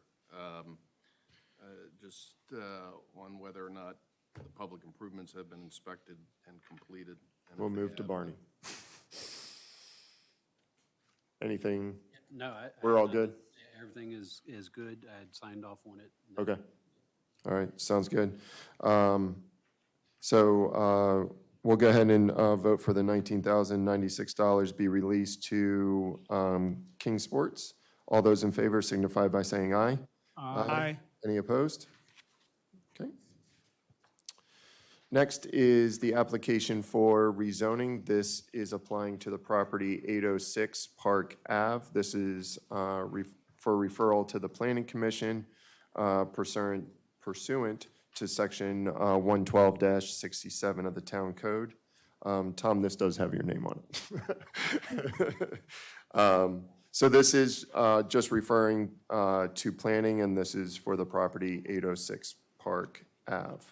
Correct. It will come back to town council to hold a hearing. Okay. Determine whether or not there is a change or mistake. And then ultimately, if there is a determination that either or both exist, what to do about it from a zoning perspective. All right, thank you, Tom, appreciate it. All those in favor of sending this referral to planning signify by saying aye. Aye. Any opposed? And we'll move to the mayor. Mayor, do you have any appointments or reappointments for this month? No, I do not. Thank you. All right, thank you. We'll move to ordinances and resolutions. First up is the Annex Resolution 2022-45 for 8.3360 acres of land, more or less, situated along the northerly and easterly side of Buffalo Road. This is up for adoption. I will introduce, is there a second? Second. Council, who was that? Galletti? Councilwoman Galletti seconds, so we can move into discussion or comments. And does anyone have any discussion or comments? Good. I do. Councilmember DeMotor. So when this was first, I guess, introduced or brought up, I had already expressed my opinion on whether or not this should be moved forward, and I cited, and it was just my observation, again, it's my opinion, but it seemed like when the Planning Commission considered this annexation, they hadn't considered the concerns of the town planner. They seemed to, for whatever reason, those concerns were not brought up or discussed, and the Planning Commission recommended that it be approved for annexation. So that was my first issue. Secondly, my internal gyroscope kind of tells me, we have a lot of development projects in the queue and under consideration within the town boundaries right now. And it seems like we need to focus our attention on those and some of the comparing and contrasting issues. For example, we've learned about the PFAS in our water. That's a concern. If we annexed in this property, we're going to be, committing more water services to that annexation. I believe we're already exceeding about 80% of our allocated water capacity, and we're allowed to get up to 88%. I did want to compliment the town planner because in his assessment of the annexation of the property, it was a very nice, concise write-up, and I wanted to highlight this. In that assessment, it says, a brief analysis of the allowable R2 residential development of the parcel, 9 potential homes, would produce about 90 vehicle trips per day, 4 elementary, 3 middle, 3 high school students, require 2,500 gallons of water per day, plant, wastewater, and additional burdens on the systems for providing fire, rescue, police, et cetera. So I think it's a good thing that even early on, we at least look at some of those considerations before we make a decision on annexation. And in many ways, I would call this a screening assessment of adequate public facilities. Another concern would be, at the last Planning Commission meeting, they voted to approve a concept plan for the Dennis Bath property on South Main Street. And as part of their approval of the concept plan, even they did approve it, but they found that for police services, it was approaching on inadequacy. So I sit here and I think, well, we're approving a concept plan for something in the town, and we're already noting police services are bordering on inadequacy. And now we're considering bringing in new property into the town, which would further exacerbate perhaps that inadequacy. And then the last thing is, and this was actually brought out by Mr. O'Brien's application for rezoning, In that, it says the 2013 master plan ID'd goals for the next 8 to 10 years to prioritize a near-term development on infill rather than annexation.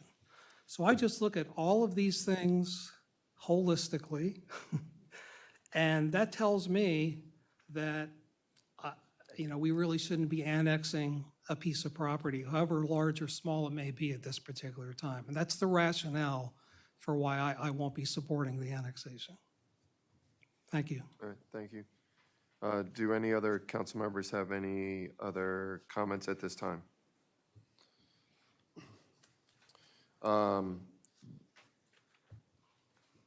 Councilmember Demoter, what page, because some of the pages weren't specifically numbered. When you mentioned about the town planner's comments, Yes, that that in a was, different, it's in the, oh, the annexation it's in the plan. annexation Got it. assessment that the town did on the. Can you repeat the numbers for the elementary, middle, and high school? Yes, it says 9 potential homes, 4 elementary, 3 middle, 3 high school students. 4 elementary, Right, 3 middle 3 middle. and 3 high school students. John, how did you come up with the formula for that? That was after talking preliminary with Carroll County government, With the public school or? with Carroll County Public Schools, yes. Okay, all right. To me, it seemed like it was actually a high number, but that was the number they gave me for 9 lots. Okay, so just for 9 lots, it was like that. Some of the, maybe some other numbers that have been thrown around for some other properties have gotten some different ideas. I'm just, for only 9 homes, you already have 10 potential kids. Some of the math is not adding up to me. Those are only my comments, but not hearing anything else. Go ahead, Larry. Yeah, I might be able to, I'm looking at Tom to get some clarification, and David's out there in the hall. He may be able to clarify as well. So when you're talking about adequacy for a police force, is it based on what the police force is budgeted for, or is it based on how many you actually have on the property? That's one question. Second question is obviously we go through these APFO verifications through the process at different points. So my question is, if it gets approved, if we had an adequate number of police officers on property, what happens if it makes it past a concept plan and then prior to the offering building permits, 2 officers resign and now you're not adequate? What scenario does that put us in? Is there an answer for that? So let me take your last question first. The way our APFO is drafted, the APFO test, if you will, and certification if it passed the test or achieves waivers if applicable, would be at the concept phase. So that would be, the period of time that you would measure APFO. Now, if things change thereafter, I believe that with things like water and water allocation, we have a couple provisions in here that talk about there's some material change between the measurement at concept versus final, basically the water allocation could be held up. By way of example, I'd have to go through the code. I don't believe we have a similar provision, however, relative to other aspects of the APFO, such as police or fire and rescue. On your first question, just give me 1 second. I believe it's based on coverage. That is to say, the size of your police force at the time that is measured. Just bear with me. It's the size of police personnel to population.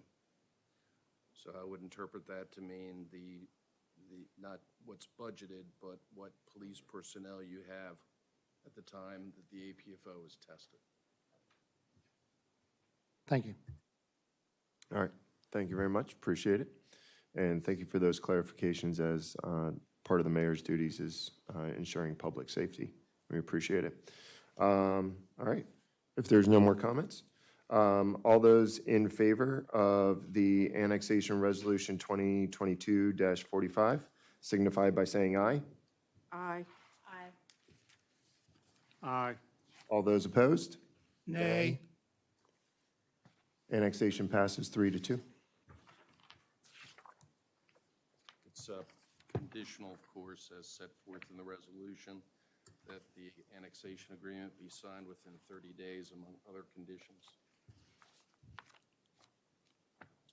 Thank you very much. Next up is Charter Amendment Resolution 2022-2. This is finance, budgeting, and purchasing.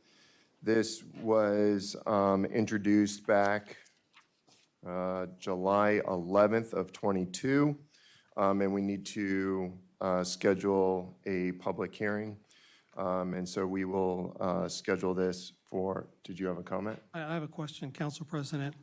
I thought what we were waiting to do was schedule a workshop. Isn't that what we need to do next? Or maybe I'm not thinking through that. Because I know I had introduced this, and it was in our queue. I think the decision was we would take it to a workshop, and we haven't taken it to a workshop yet. So it seems like the action is we need to pick a date to take it to a workshop. Oh, I do have a workshop listed. I apologize. So yes, we do need to schedule a workshop. I apologize for the error. May I make a comment? Sure. We're not even through 2021-6, and I thought this was supposed to go to the end of the line, and we still have -3, 2021-3, -4, -5, and -6 to get through. And I thought this was going to the end of the line, so I would hope that we would be able to at least finish one of -3, 4, 5, or 6 before we come back to this one.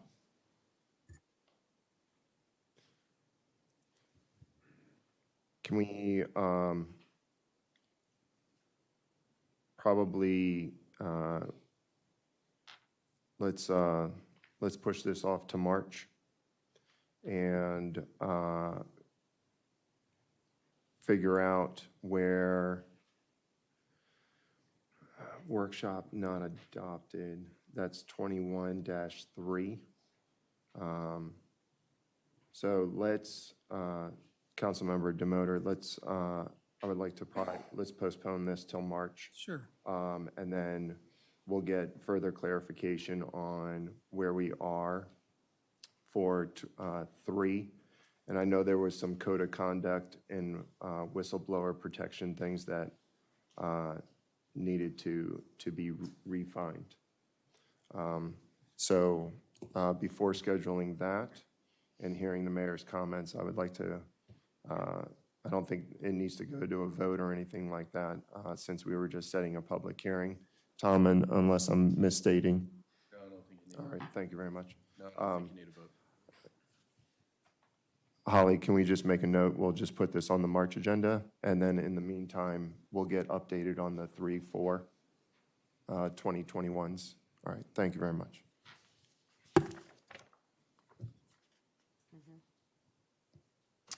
All right, we'll move to, all right, so before I get to the next two ordinances, 2022-30, which is the budget amendment to add $2 million for the Mount Airy Police Department, as well as ordinance 2023-3, which is the alternative plan for funding a police station. I just made a note on the agenda.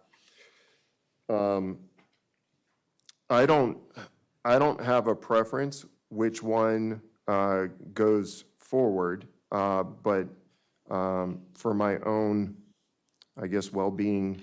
I don't want to put two things that have to do with the police station, one being $2 million and then one with an alternative plan for funding. We don't need both of those. So I just made a note between Councilmember Demoter and Councilwoman Reed.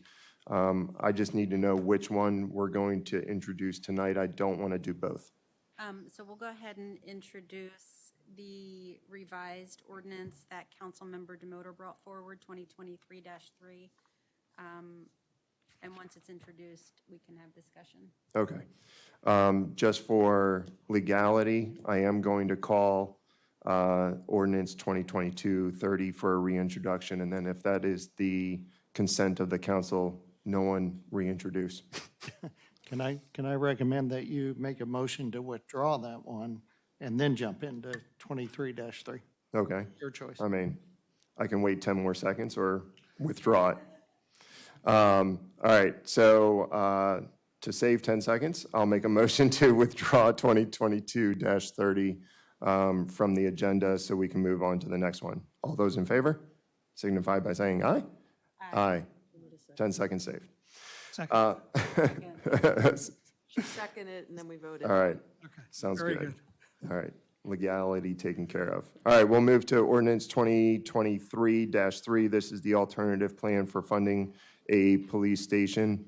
Councilmember Demoter, do you want to introduce it? Yes, I would like to introduce this. And someone want a second?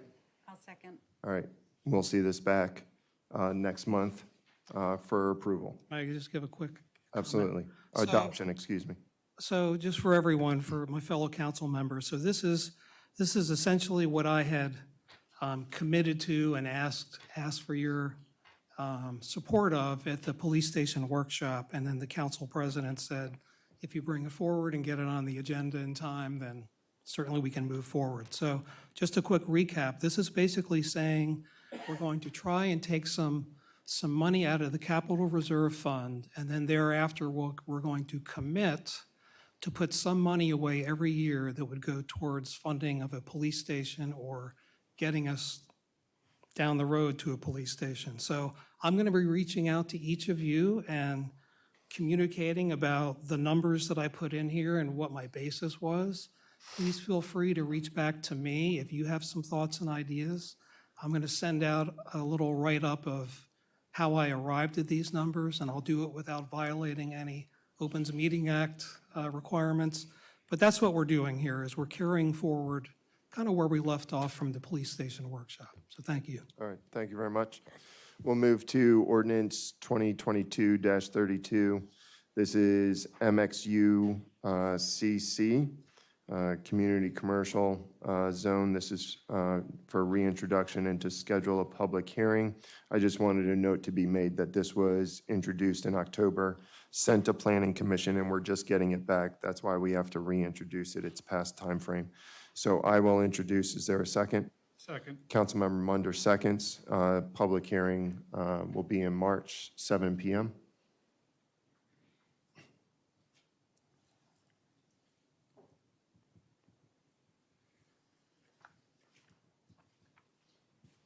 Thank you very much. Next up is ordinance 2022-35. This is the wellhead protection. This is up for adoption, and before I make any motions, for those that attended the Water and Sewer Commission, thank you to Councilmember Munder as well as Councilmember Demoter and the commission members. And talking with Councilmember Munder this evening, and also talking to Dick Swanson, who is the chair of the Water and Sewer Commission. I received an email saying that the Water and Sewer Commission still has concerns with regards to the minimum and maximum GPD, which is gallons per day. They asked Councilmember Munder to revise, so a suggestion of a postponement for another month, and we would see this back in March. Does that seem I have what was stated? Yes, sir. Okay. You do. All right. I'm good with that. Okay. Taking comments, I'm not sure what the procedure here might be. You can certainly make a comment. Or can I make a motion? You can certainly make a motion as well. Okay, I would like to, so here's the basis. for the motion I'm about to make, which is, whenever we see an ordinance, whenever we see something that says environmental protection or groundwater protection, it sounds good. We all want to protect the environment, and I'm all for that. But when I look at an ordinance, I look at an ordinance for its technical soundness, its policy implications. I look at the intended and unintended consequences of what it's going to do for the benefit of the town or the detriment. And when I look at all of those things, and I attended the Water and Sewer Commission meeting, and the members continue to have concerns about some of the technical content and just the overall ability to comprehend the ordinance. So with all of that said, and Councilmember Munder, I was the one at the last meeting because you were absent, and I was ready to vote on it at that time, but as I said, I wanted to honor the absence and wait until this meeting. And so now I see essentially the same ordinance with the same issues. So with that as a background, I would like to make a motion that we vote to disapprove this ordinance because I don't see the value added to the town in terms of wellhead protection. So so you sort of threw me for a twist. So we sort of needed a first and a second and then discussion. So if someone would second that, then you can sort of make your motion. So, hold on. Go ahead, Council President. Okay, so can I, let me go, because now he wants to make a motion. So, Councilmember Demoter, can you just make your motion, please? So I make a motion that we vote tonight to disapprove the ordinance as written. All right, is there a second? I'll second. All right. So Councilmember Demoter already made his comments. Would you like to? Yes, I would like to make the comment. Go ahead. Because the intent was, I believe you're there at the meeting also, that we're going to send back the revised edition that we were discussing at the Water and Sewer Commission that took into all the concerns that they originally had from the first meeting. We were working through it. They pretty much gave a pretty good review of it, but they had some concerns of some wording in a paragraph. I have reworded it. We're waiting for the March meeting of Water and Sewer so they can get a new look at it, but it has been revised from the original draft. So I just would like to introduce and get this thing back to the Water and Sewer Commission to get their final say on the new wording and work through any other further things. So I think it's also kind of jumping the gun here with you, sir, and thank you for saving it for this so you can just reject it directly here. But I do believe people have come and say they like it. It's good. It's basically implementing something that our Planning Commission has recommended in our 2013 master plan under the natural resource element. I'm not aware of why that was not taken care of back in 2013. During our normal review process of updating it, I noticed it. I submitted it. I'm a believer that if it needs to be done, it should be done. And it does offer value protection because there's a lot of, I think, I'm not going to get into discussion, but we just need to get this back to Water and Sewer as amended and the discussion we're talking on. So we can either kill it now or bring it back next month as the amended version. I think we've already said we were going to send it back to Water and Sewer. So my comments as the liaison on Water and Sewer Commission, I think Chairman Dick Swanson has done a great job giving comments. This is a tough topic, Dick, and water is your thing. Dick does a great job informing all of the commission members about what is going on, what it looks like. He has spoken in terms of how this can hurt the town, as well as how it can benefit the town. I don't really understand everything, and so I just use the information that's best given to me. And so my position would be to let Water and Sewer work it out. And once they have given their comments to then do my full vote. But until I see everything that's in front of me, granted, Carroll County does not have any sort of protections against this. This is something that is new to us. So I just want to vet it and give it its well worth. And at least those are my comments. And Chairman, thank you for everything as far as this. I know it's a tough job, so I appreciate it. So I would say I would like to see this die tonight, and then you go back to the Water Commission and start from the beginning under their advisement, because this was drafted without even consulting them. So now it's just back and forth, when you should, this should just go away, and you should start brand new under the advisement of the Water and Sewer Commission. The revised version that is currently does take into consideration and is under their advisement. I've corrected the original thing to take into consideration the town engineer's concerns with it and the Water and Sewer Commission's concerns with it. So I've already taken into consideration their concerns from the original meeting. 2 months of us talking about this, we still don't have a perfected version of it in front of us. You will in March. Tom said, kind of indicated I could have brought the red line introduced as the revised one or seek a reintroduction, but it should just go back and you'll have the revised one in March. So there should be no consideration of just getting rid of this and letting it die. And then there is the question of us intentionally hindering projects that are already in the works. It does not hinder anything. Do you know what, I'm just saying, where do we require water to come from now for development? The developer. Do we have other development No, that? I'm not. I'm just not asking. in the hot seat right now. I'm just telling you my concerns. Okay.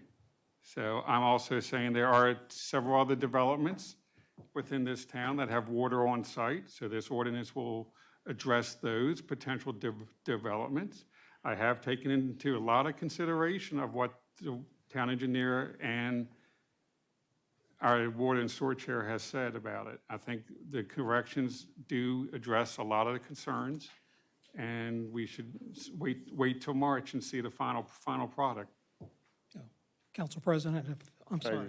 I just check Yes, please. with Councilwoman Galletti? Did you Yep. have any comments? I do. Okay. So I want you all to clarify for me, because I did watch January, but again, it was 3 in the morning.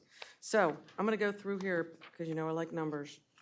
So I'm looking at reading specifically from, and thank you, Dick, and the Water Commission for everything you do, from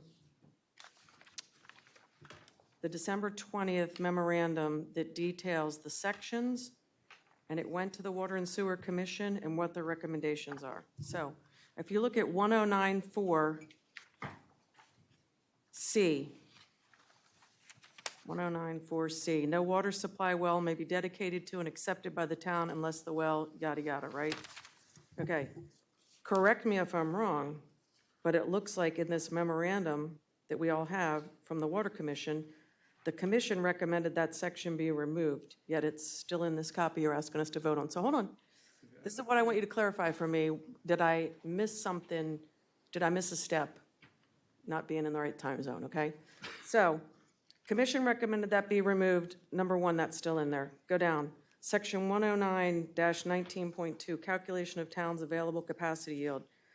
The commission recommends not changing section 109-19.2, a safety factor from 12 to 20%. They recommended not. And again, I'm listening to you all, and you're saying that the Water Commission is good with this, but I'm seeing, hold on, seeing contradiction. I see that you still have on 109-19.2, 20%. So that's my second one. They recommended no, it's still there. And then go down to the last page of the memo, section 109-33K is a new requirement. 109-33K is still in here. Any water supply well that would share a wellhead protection area with another existing water supply well. Water and Sewer Commission says and I'm quoting from their memo, "This section could limit the town's ability to meet future water needs." It's not something I've heard everybody, public and elected officials, talk about a concern. So I'm just reading it from the Water Commission. "This section could limit the town's ability to meet future water needs while failing to provide any significant benefit to the town." But that's still in there. So my question is, what I just heard is that water and sewer is okay with what you're asking us to vote on, but I'm reading a memo that highlights, just sitting here real quick while you all are talking about it, it appears as though they were not okay with 3 specific kind of important things that are still in there. So that's my concern with what I'm looking at right here. I'll let Tom. What I'm going to explain is, okay, the ordinance that you have was as.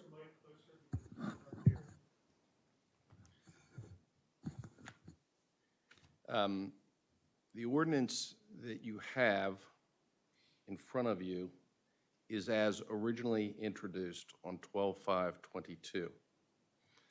The 75 days from that date has not yet expired. It was on the agenda for adoption. Hence, what I produced for this meeting was the ordinance as it was originally introduced. I also was asked and therefore asked town staff to include proposed changes from the Water and Sewer Commission and our town engineer in the event that the town council wanted to make table changes prior to voting to adopt.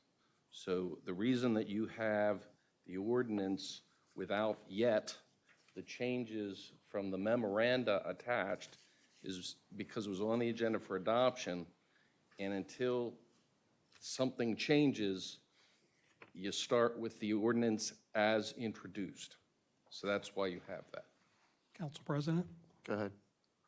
So again, I think Councilmember Munder, the issue is, I mean, it might have been helpful to see a red line version of what the ordinance may look like moving forward, but all we have in our package is the ordinance and the existing comments. I kind of agree with Councilmember Reed. I mean, I think the best path is, let's vote this down, come back with a clean, your best product document with the justifications and the support from the commission.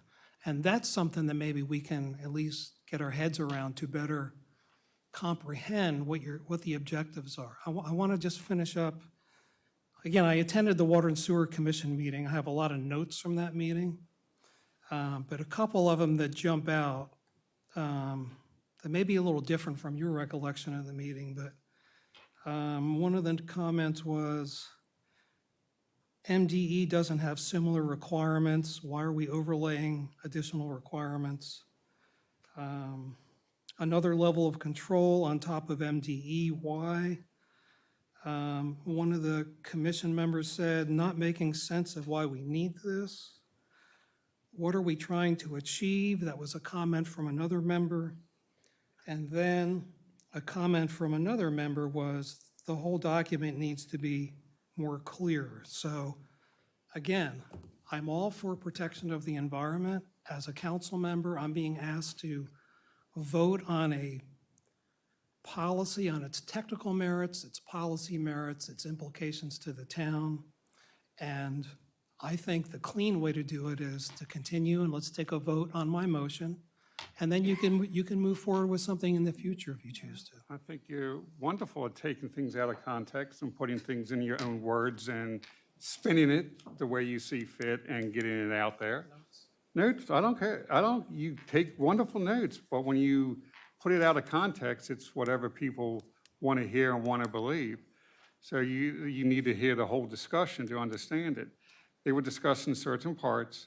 They liked a lot of the revised version that has taken all the comments and concerns. We still have the 75 days. We should just do it. I took the advice, instead of trying to redline it at the table and offer things at the table here, I took advice of the commission to work on the one paragraph that they still had concerns with on it to try and figure out better wording on it. So I decided to say, okay, instead of rushing it, developing stuff at the table, I listened to our commission and said, we still have time to do it, and I'll get them right and get the red line version to you at the March meeting.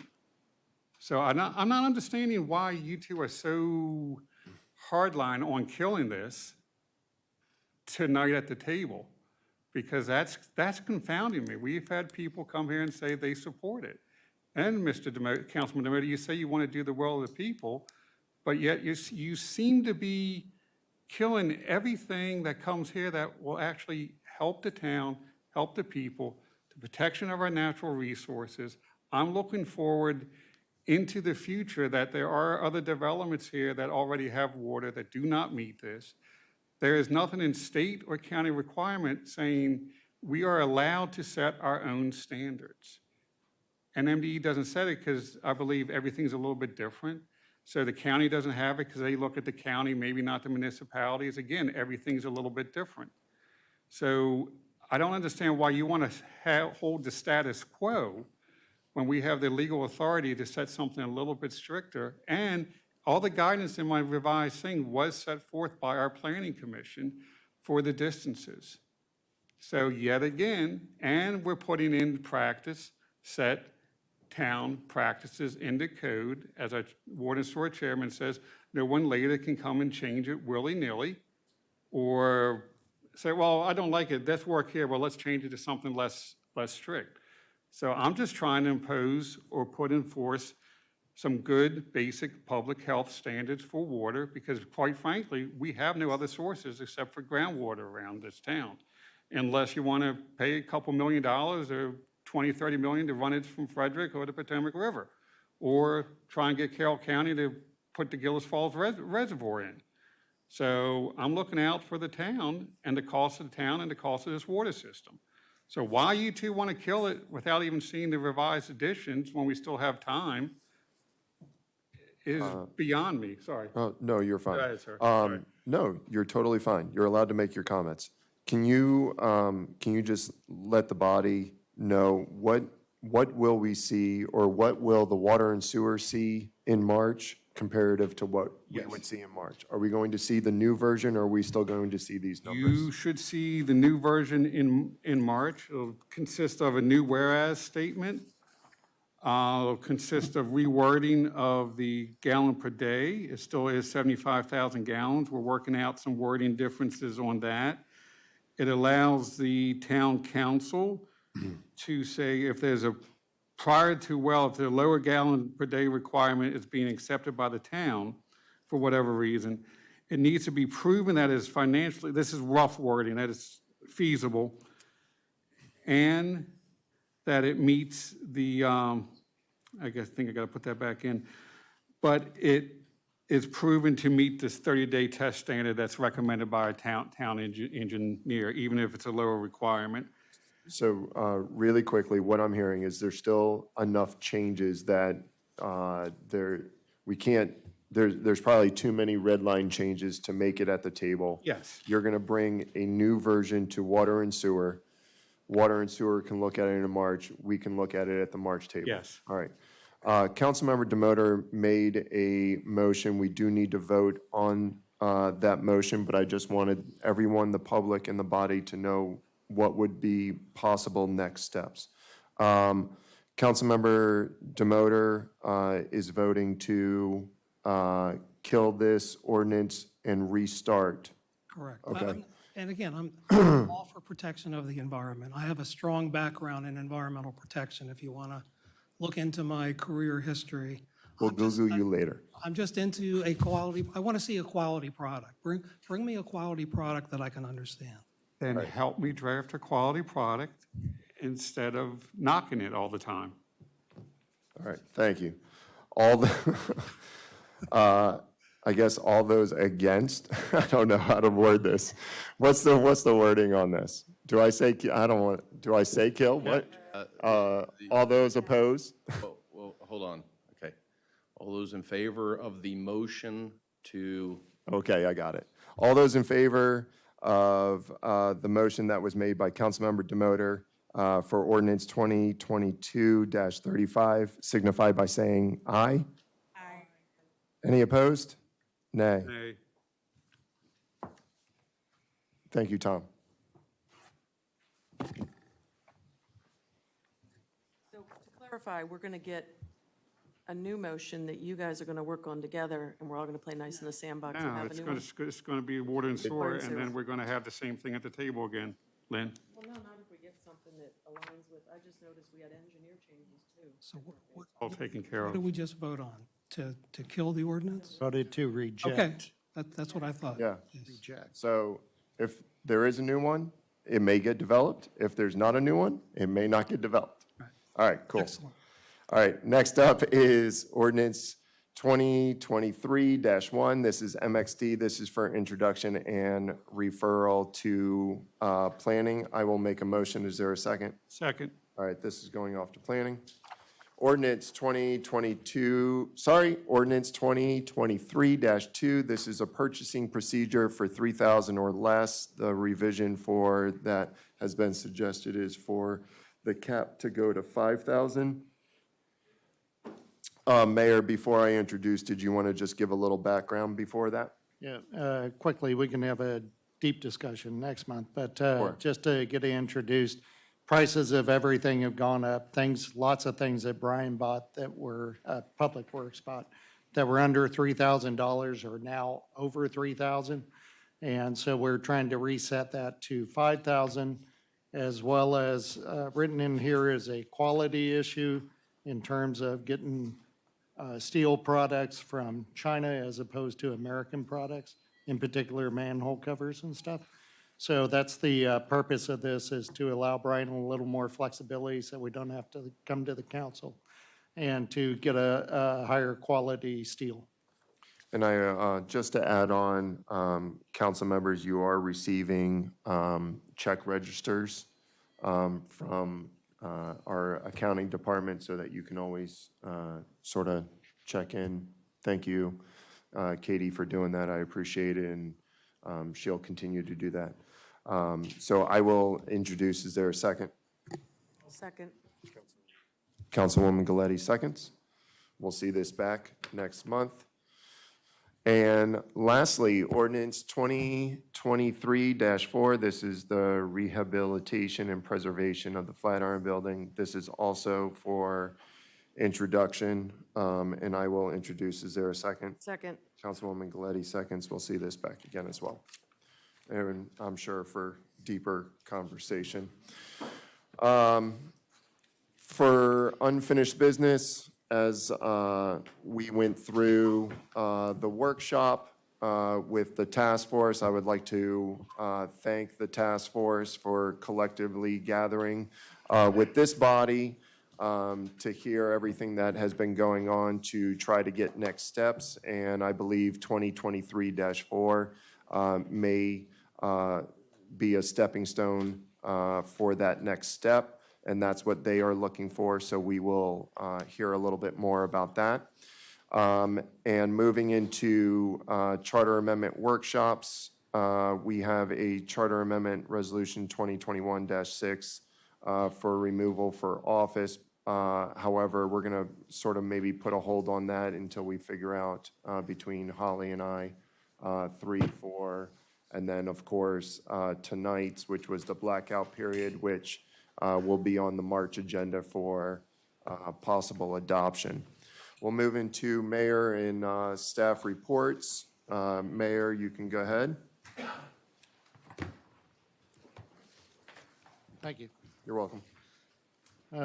Busy month of attending events. I thought January was not going to be so exciting, but it was. Let's see, I worked extensively on the memo that I'm trying to provide to the council members to assist in evaluating the impacts of development projects. We did receive the developer's APFO screening assessment for the Beck property, and the staff is evaluating that one, and I'm staying out of their grill on it, so they're doing a good job on that. Rails to trails. The boardwalk is complete, and the trail is open between Main Street and Watkins Park. Staff is arranging a ribbon-cutting ceremony for the first week of April. We don't have the definite date, but we're going to go out there and cut a ribbon. It's absolutely, it's better than I ever could have imagined it for that boardwalk back there. Still working on the west side of Hill Street on the Frederick County side. They've been out there putting clean dirt over the dirty dirt. And then we'll have asphalt on top of that, and we'll have a great trail over there.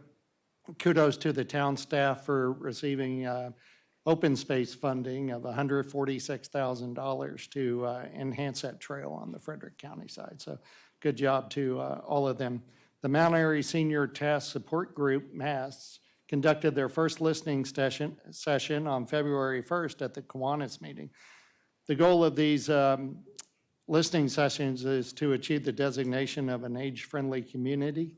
The next listening session will be on March 7th at Chaladon in conjunction with the Rotary Club meeting of Mount Airy at 6 p.m. You don't have to be a member of Rotary to go. Chaladon, 6 p.m., March 7th. Let's see. I think that's enough for today, so that completes my report. Thank you very much, Mayor. It was, caught me off guard. I got off my agenda. All right, next is Recreation and Parks Board. Councilwoman Reed. Yep, so the board met last on Thursday, January 26th. There were no presentations or guest speakers. New business included spring field allocations. The board invited members of Maya, Fort County, and Rogue Baseball who presented their field allocation requests.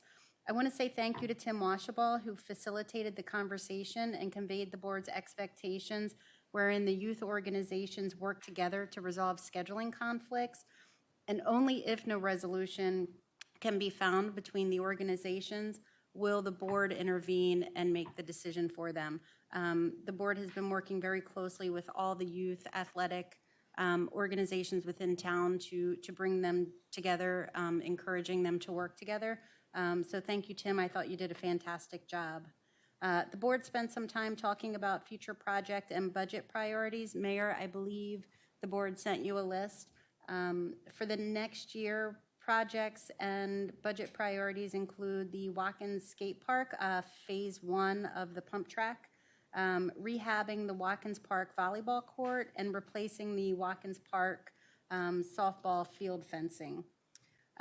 Quick update on the multi-use trails at Windy Ridge. The Ellises continue to host volunteer days to clear trails, and I know that they constantly work with town staff to create priority lists, for next phase, getting us to that completion date. Just a reminder that all volunteer hours do transfer to a monetary value when they're applying for grants to complete that project. So if you have any free time, please go to their website, volunteer. It's kind of fun to get out there for a couple hours and use a hatchet or a saw and clear some trails. Lastly, the lights for the pickleball courts have been on order for several months, but we just received notification that they will arrive in February. The town is also installing storage boxes at those courts so that the nets can be stored out of the elements, and hopefully we can extend their life. February 6th is the board's next meeting, 7 p.m. via Zoom. Thank you very much. And we'll move to Councilmember Munder with EDC and Planning. All right, I will try and make, turn the mic on. I will try and make this quick. The Economic Development Commission held their meeting on January 25th here at Town Hall.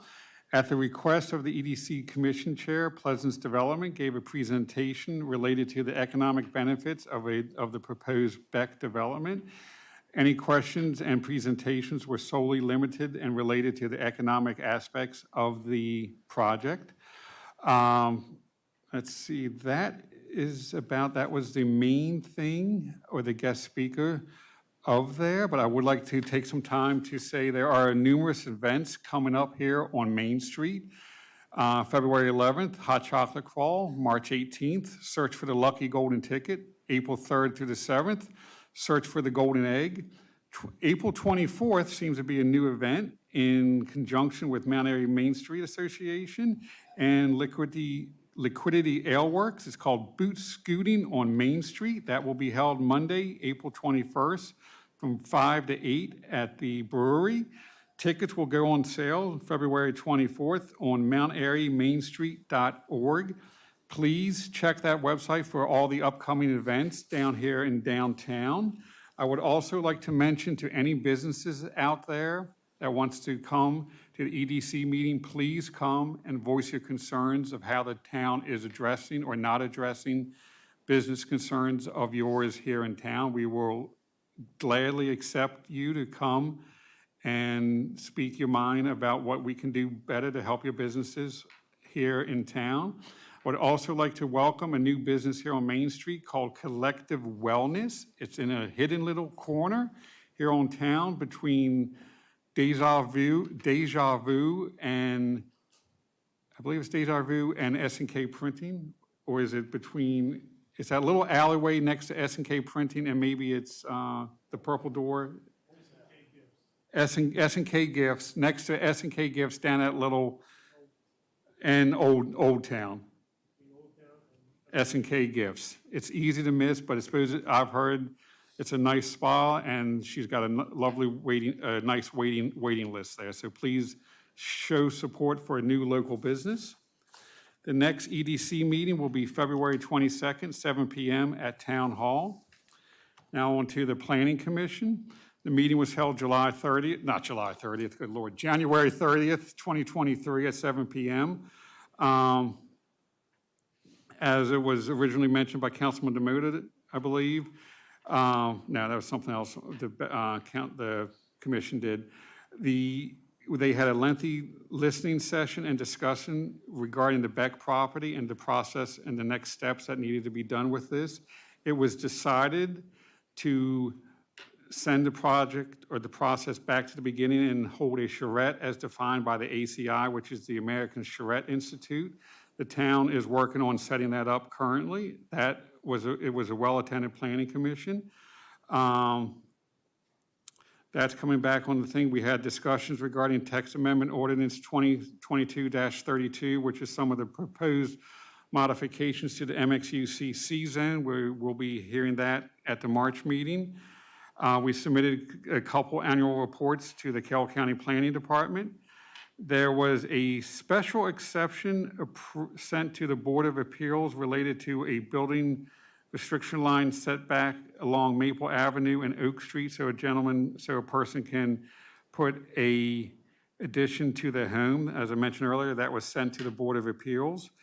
The Planning Commission approved the concept plan for Dennis subdivision, or AKA 1010 South Main Street. It will consist of a 5-cluster home subdivision. The next master plan work session is February 9th, 2023 at 6 p.m.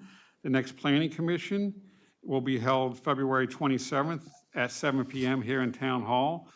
Just for a update on the work session agenda for the upcoming meeting on Thursday, February 9th at 6 p.m. We do have a lot of things on the agenda here. One will be the Mount Airy rules and procedures and possible additions for the Planning Commission. Discussions of several chapters of the upcoming master plan update, which will be Chapter 6, Transportation, Chapter 3, which is the Natural Resources, and Chapter 4, Land Use and Zoning. They're all up for discussion, introduction, and discussion if we get to them all. So thank you, and that concludes my report.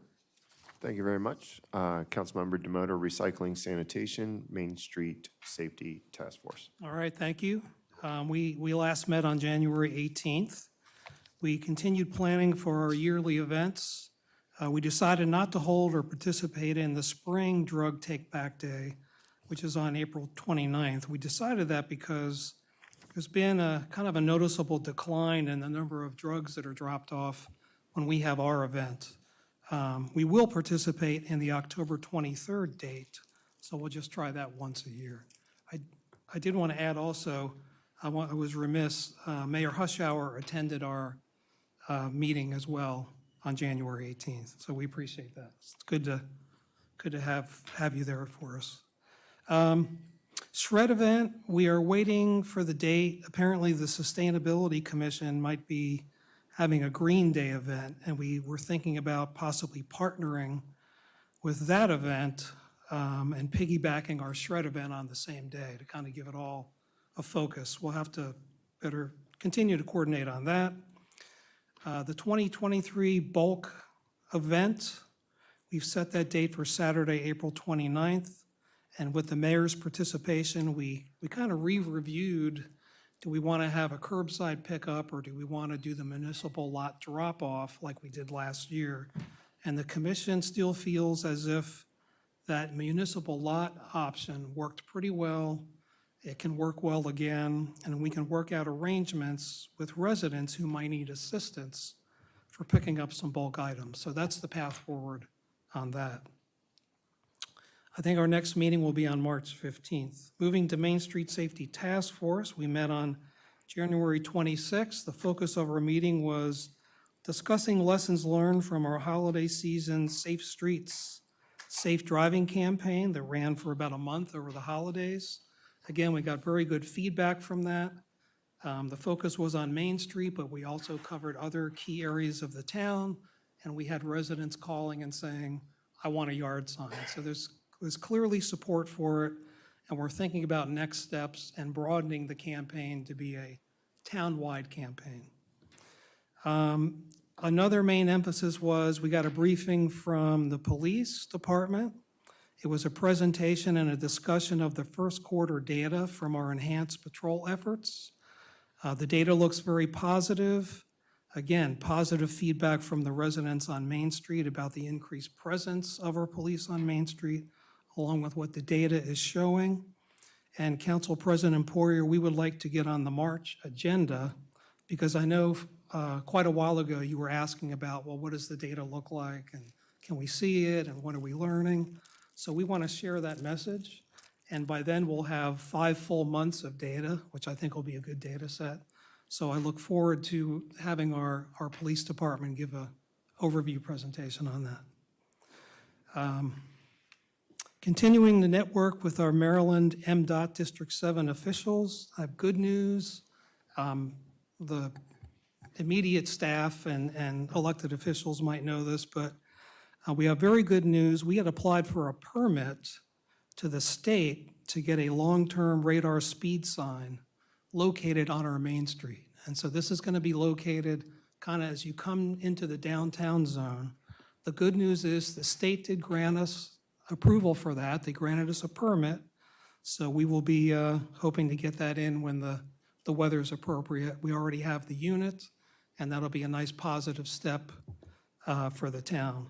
I want to thank everybody involved, the mayor, the police, the town administrator, and actually I want to give a shout out to our town administrator because when we first started working on Main Street safety issues, David suggested to me, he said, you know, why don't we write him a letter and reach out and do a meet and greet and have a conversation with the District 7 folks. So that's what we did. He helped with the letter, the mayor supported it, the mayor sent it, and that really kind of got us to where we're at right now. So thank you, David Warrington.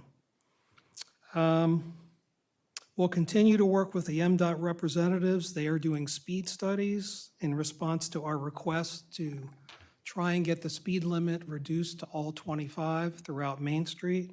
And we'll just have to wait and see what the data comes back as and what their deliberations show. Our next meeting will be held on February 23rd, where again, we're going to go over the data, think about the good ways to present it to the council and to the public, and then we'll present that in March. Thank you. Thank you very much. We'll move to. Do you mind if I make a comment? First, I just want to make sure that people understand, it's not a speed enforcement sign. It is a speed advisory sign. It's an education. So you're not going to get tickets. It's an educational sign. Okay. But you never know when we're collecting data or not collecting data. Thanks. All right, thank you. Councilwoman Galetti, streets, roads, beautification, Flatiron. Yes, could I ask, D. you said Main Street Safety Task Force is February 23rd at what time? That'll be at 7, I believe. Here at Town Hall? Yes. Okay, thank you. Yeah, I do have some reports, actually. So streets and roads, we actually had to have our meeting canceled because of the task force that was scheduled last Tuesday. So we're looking to see if we can schedule in February. If not, we'll be back for our regular meeting in March, which is every other month for streets and roads. Beautification met on the 17th and discussed the holiday decorations removal. I don't know if people realize beautification does all that. Update on the town ornament. They're weeding and planting and getting ready for spring. We had a donation for shrubbery from Walmart, an evergreen shrub, Best Pocket Park, and they are canceling the March meeting, so there will not be a beautification in March because of the Hall of Fame dinner on the 21st. And Flatiron. There was, as a couple people have mentioned, and I thought the mayor was going to do some of that on his report, we had a joint workshop with council and the Flatiron Task Force, so I would encourage anybody that thinks Flatiron doesn't have a comprehensive, detailed, very involved plan for every step of the way to refurbish that building, including budget numbers and budgetary projections and figures. And there's an entire packet of projected grants and dates. I know because we are now, January of 2021 was when they came to this body and asked, and they were told to bring forth a presentation May of 2021. So we're already 13 months into the process that they have chugged along, and they're doing what they said they would do. So anybody that thinks that there is not a plan, I would suggest you come to the next task force meeting, which I think you're trying to get scheduled, Mayor. There is a detailed plan. There is a comprehensive plan of the money, of the grants to go after, of every step of the way. So if you don't think there is a plan, please attend their meeting. I encourage you. And that concludes my reports. All right, thank you very much. Water and sewer met back in January. Nope, February. Just kidding. It was just like 4 days ago.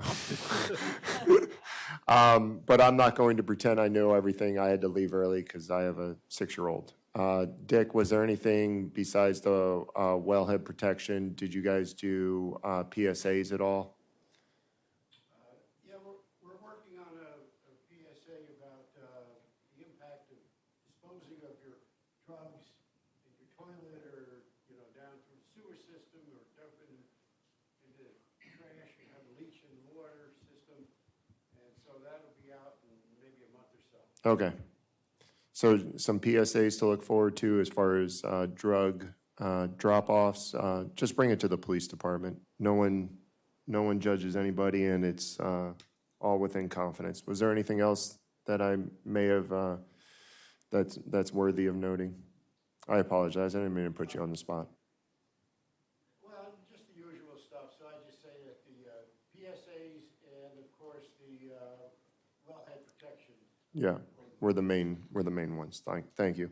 Our next meeting is on March 1st at 7 p.m. here at Town Hall. My first sustainability meeting will be February 15th.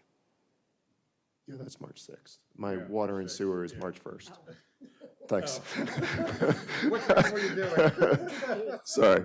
My sustainability meeting will be February 15th. This will be the first one. And Councilmember Demoter, I'm sure we'll have some more updated about our Green Fest. So I look forward to that meeting, as well as getting back into the gardening stuff. We did receive the town administrator report. Tom, anything on your end that you would like to report? Not in open session, no.